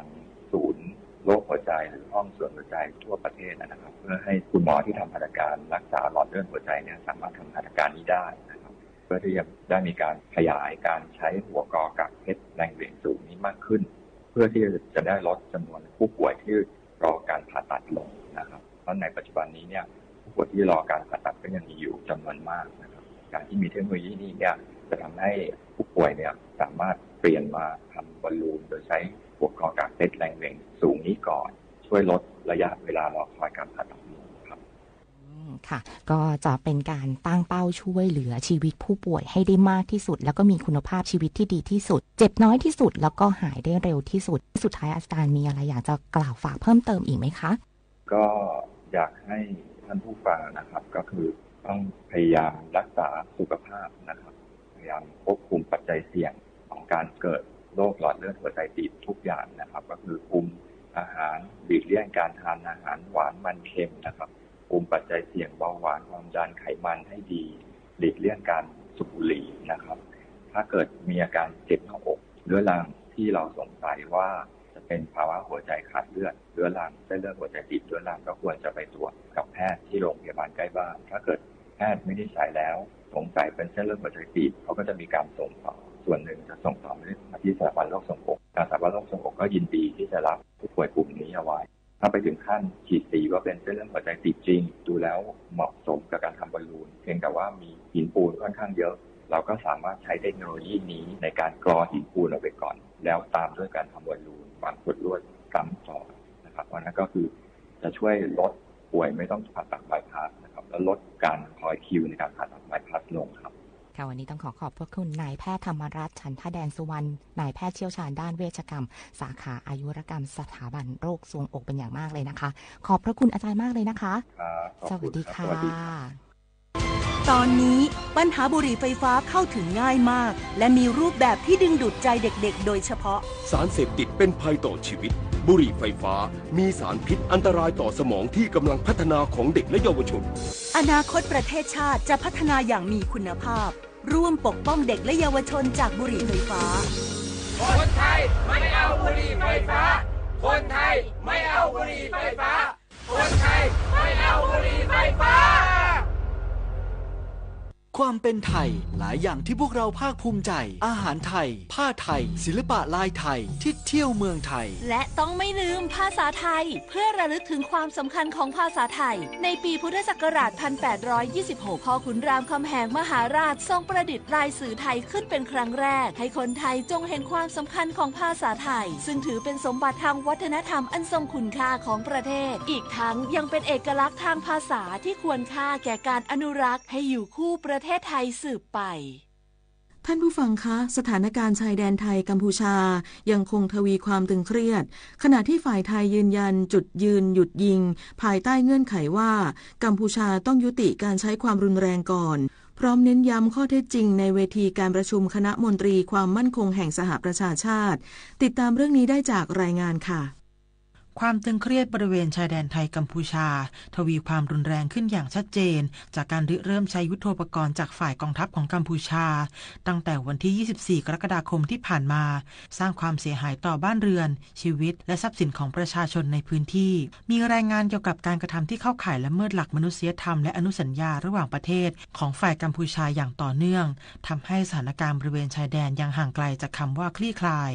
พลเอกณัฐพล นาคพานิชรัฐมนตรีช่วยว่าการกระทรวงกลาโหมในฐานะผู้อำนวยการศูนย์เฉพาะกิจบริหารสถานการณ์บริเวณชายแดนไทยกัมพูชาหรือสบทก.ระบุว่ารัฐบาลไทยมีความจริงใจในการเจรจาเพื่อให้เกิดการหยุดยิงโดยย้ำว่าการดำเนินการจะต้องผ่านกลไกตามประชาธิปไตยและหน่วยงานที่เกี่ยวข้องไม่ใช่การตัดสินใจโดยบุคคลกลุ่มใดกลุ่มหนึ่งพร้อมแสดงความกังวลต่อการที่ฝ่ายกัมพูชายังใช้กำลังทางทหารระหว่างการเจรจาสะท้อนถึงท่าทีที่ขาดความจริงใจขณะเดียวกันยังยอมรับว่ากองทัพไทยมีข้อจำกัดด้านยุทโธปกรณ์แต่จะไม่ถือโอกาสจัดหาอาวุธโดยไม่เหมาะสมและย้ำว่าทหารไทยจะยังคงปฏิบัติตามหลักมนุษยธรรมและกฎหมายระหว่างประเทศอย่างเคร่งครัดทางเขาคุยกับทำอยู่ว่าตอนประมาณ5 ทุ่มประมาณตี 2เริ่มเข้าตีแล้วอย่างเงี้ยมันไม่ทางทหารมองว่าไม่จริงใจแล้วคือจริงๆแล้วเนี่ยวันนี้ท่านรัฐมนตรีว่าการกระทรวงต่างประเทศก็จะพูดคุยกับรัฐมนตรีว่าการกระทรวงต่างประเทศกัมพูชาแต่ปรากฏว่าเมื่อตี 2เนี่ยเข้าตีเราตลอดแนวอีกแล้วนะครับแล้วก็สิ่งที่กองทัพรู้สึกเสียใจนะครับก็คือที่หมายพลเรือนนะครับคือเขาไม่สนใจเลยนะครับว่าที่หมายพลเรือนของฝ่ายเราเนี่ยมีกระสุนปืนใหญ่ตกไป3 นัดแต่ก็โชคดีว่าทางกระทรวงมหาดไทยเนี่ยได้อพยพพี่น้องประชาชนออกไปแล้วนะครับในเบื้องต้นเนี่ยไม่ได้รับรายงานการสูญเสียแต่ก็เสียใจนะครับแล้วก็ทำให้ความไว้วางใจเนี่ยตอนนี้ยังไม่มีด้านนางมารตี นาริตา อันดามโมรองอธิบดีกรมสารนิเทศและรองโฆษกกระทรวงการต่างประเทศเปิดเผยว่าการประชุมคณะมนตรีความมั่นคงแห่งสหประชาชาติหรือ UNSC เมื่อวันที่ 25 กรกฎาคมที่ผ่านมาเป็นเวทีสำคัญที่ไทยได้ยืนยันจุดยืนอย่างชัดเจนต่อนานาชาติบนข้อเท็จจริงว่ากัมพูชาเป็นฝ่ายเริ่มใช้กำลังและโจมตีพลเรือนก่อนทั้งนี้ที่ประชุม UNSC ได้หารือในเชิงหลักการถึงการลดความตึงเครียดการสนับสนุนบทบาทของอาเซียนในการแก้ไขปัญหาและไม่ถือว่าสถานการณ์ปัจจุบันเป็นภัยคุกคามต่อความมั่นคงโลกอย่างไรก็ตามไทยยังคงย้ำว่าการหยุดยิงจะเกิดขึ้นได้ก็ต่อเมื่อกัมพูชายุติการใช้กำลังทหารและการกระทำอันละเมิดต่อหลักมนุษยธรรมขอเสริมและย้ำว่าฝ่ายกัมพูชาจะต้องแสดงถึงความจริงใจในการหยุดยิงก่อนนะคะโดยเฉพาะการโจมตีที่ไม่เลือกเป้าหมายก็ยังคงดำเนินการอยู่นะคะซึ่งกระทรวงการต่างประเทศก็ยังต้องออกแถลงการชี้แจงต่อสื่อต่างประเทศและประณามกรณีกองกำลังกัมพูชาใช้อาวุธร้ายแรงโจมตีบ้านเรือนประชาชนในจังหวัดซูเดนพร้อมตอบโต้การเผยแพร่ข้อมูลบิดเบือนโดยฝ่ายกัมพูชาที่กล่าวหาว่าฝ่ายไทยเป็นฝ่ายริเริ่ม แม้ว่าสถานการณ์ความไม่สงบบริเวณชายแดนไทยกัมพูชาจะยังคงยืดเยื้อและตึงเครียดแต่ฝ่ายไทยจะต้องยึดมั่นในแนวทางสันติวิธีและการดำเนินการภายใต้กรอบของกฎหมายระหว่างประเทศโดยเฉพาะในบริบทของข้อพิพาทระหว่างรัฐซึ่งควรแยกออกจากความสัมพันธ์ระหว่างประชาชนของทั้งสองประเทศเพื่อหลีกเลี่ยงการสร้างความขัดแย้งในระดับบุคคลหรือสังคมชวิสา ประทุมมารายงานจับกระแสการค้าเสรีกับ DTN หลังจากที่อาเซียนได้สรุปผลการเจรจายกระดับความตกลงการค้าสินค้าของอาเซียนหรืออาติกาและเตรียมจะลงนามความตกลงในช่วงเดือนตุลาคม 2568 แล้วความตกลงจะช่วยส่งเสริมเศรษฐกิจของอาเซียนอย่างไรบ้างไปติดตามกันครับถือว่ามีความคุ้มค่าอย่างแน่นอนซึ่งความตกลงฉบับนี้ได้ปรับปรุงเนื้อหาเพิ่มเติมเพื่อตอบสนองกับการค้าในปัจจุบันมากขึ้นโดยมุ่งเน้นการอำนวยความสะดวกทางการค้าไร้กระดาษและการนำเทคโนโลยีดิจิทัลมาใช้รวมถึงประเด็นการค้าใหม่เช่นการรับมือและความร่วมมือด้านการค้าในช่วงสถานการณ์วิกฤตการส่งเสริมเศรษฐกิจหมุนเวียนการส่งเสริมการใช้วัสดุอย่างคุ้มค่าและเป็นมิตรต่อสิ่งแวดล้อมการกำกับดูแลด้านสิ่งแวดล้อมเพื่อมุ่งสู่การพัฒนาอย่างยั่งยืนซึ่งล้วนแต่เป็นประเด็นที่ทั่วโลกให้ความสนใจและเป็นไปตามที่ประเทศสมาชิกอาเซียนตั้งเป้าหมายไว้ครับกรมเจรจาการค้าระหว่างประเทศกระทรวงพาณิชย์การท่องเที่ยวแห่งประเทศไทยร่วมกับสถาบันวิจัยดาราศาสตร์แห่งชาติสานต่อโครงการ Amazing Dark Sky in Thailand ปีที่ 4 ร่วมอนุรักษ์ความมืดมิดยามค่ำคืนสู่การท่องเที่ยวอย่างยั่งยืนในอนาคตติดตามเรื่องนี้ได้ในช่วงเคาะข่าวเล่าประเด็นค่ะ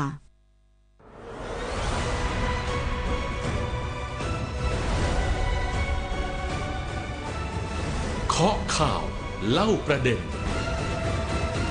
ดำเนินการมาสู่ปีที่ 4 สำหรับโครงการ Amazing Dark Sky in Thailand หรือโครงการเขตอนุรักษ์ท้องฟ้ามืดในประเทศไทยเป็นการบูรณาการความร่วมมือระหว่างการท่องเที่ยวแห่งประเทศไทยและสถาบันวิจัยดาราศาสตร์แห่งชาติที่จัดขึ้นต่อเนื่องเพื่อถ่ายทอดประสบการณ์การท่องเที่ยวในรูปแบบ Dark Sky Tourism กิจกรรมยอดนิยมในหมู่ผู้สนใจดาราศาสตร์ตลอดจนกลุ่มนักท่องเที่ยวที่รักธรรมชาติชื่นชอบการตั้งแคมป์และกิจกรรมกลางแจ้งโดยนายวิภูรุโจปการรองผู้อำนวยการสถาบันวิจัยดาราศาสตร์แห่งชาติหรือสดร.กล่าวว่า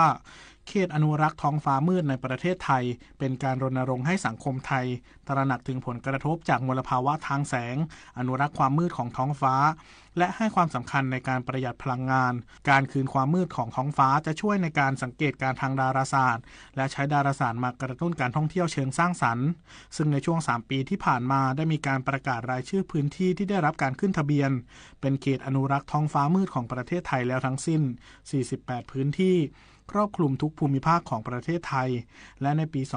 2568 ได้มีการขึ้นทะเบียนอีก 16 พื้นที่เพิ่มเติมรวมเป็น 64 แห่งในขณะนี้ซึ่งการเป็นเขตอนุรักษ์ท้องฟ้ามืดเป็นเครื่องการันตีศักยภาพในการเป็นแหล่งท่องเที่ยวดูดาวของประเทศไทยและหากชุมชนในพื้นที่มีฉันทามติร่วมกันในการรักษาความมืดของท้องฟ้ายามค่ำคืนก็จะสามารถต่อยอดไปสู่การสร้างรายได้และโอกาสทางเศรษฐกิจให้กับพื้นที่ได้อย่างยั่งยืนอีกด้วยมันเป็นการท่องเที่ยวที่ทำให้เราสร้างรายได้ในจุดที่แสงสว่างไม่เคยเข้าไปถึงมาก่อนนะครับมันเป็นการกระตุ้นเศรษฐกิจในวิธีที่มีความเป็นเอกลักษณ์มากและในขณะเดียวกันนะครับชุมชนนะครับก็ได้มีซอฟต์พาวเวอร์ใหม่ที่ไม่เคยทราบมาก่อนนะครับเพราะฉะนั้นเราก็เลยได้ดำเนินการมาแล้วเป็นปีที่4นะครับ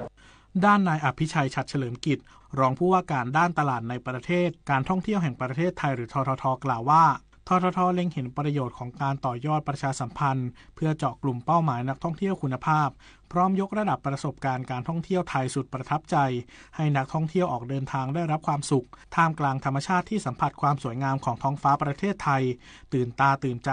กับท้องฟ้าในยามค่ำคืนณสถานที่ดูดาวทั่วทุกภูมิภาคอีกทั้งยังสะท้อนศักยภาพของแหล่งท่องเที่ยวไทยที่มีกิจกรรมการท่องเที่ยวหลากหลายตอบโจทย์ความสนใจของนักท่องเที่ยวอย่างครอบคลุมทุกไลฟ์สไตล์ในส่วนของกลุ่มที่มีความสนใจพิเศษในด้านดูดาวนะครับก็จะเป็นกลุ่มครอบครัวนะครับที่สามารถเดินทางท่องเที่ยวในเชิงอนุรักษ์ในกลุ่มนี้เองเนี่ยทำให้เกิดการกระจายรายได้อย่างแท้จริงนะครับในรูปแบบของการเดินทางเนี่ยก็จะมีการพักค้างนะครับทำให้เกิดกระแสการรายได้จากการเดินทางท่องเที่ยวเข้าถึงทุกกลุ่มครับ ถึงแม้กระแสการท่องเที่ยวตามรอยดวงดาวจะไม่ได้อยู่ในกระแสหลักและเป็นไลฟ์สไตล์ที่ค่อนข้างมีความพิเศษและเฉพาะตัวการกระตุ้นการท่องเที่ยวในด้านนี้นอกจากจะเป็นการดึงดูดนักท่องเที่ยวใหม่ๆให้หันมาสนใจแล้วยังเป็นการปลูกฝังการท่องเที่ยวเชิงอนุรักษ์ซึ่งจะเป็นส่วนช่วยในการต่อยอดให้การท่องเที่ยวในประเทศไทยเกิดความยั่งยืนในอนาคตปฏิพล สทัพพรหมารายงาน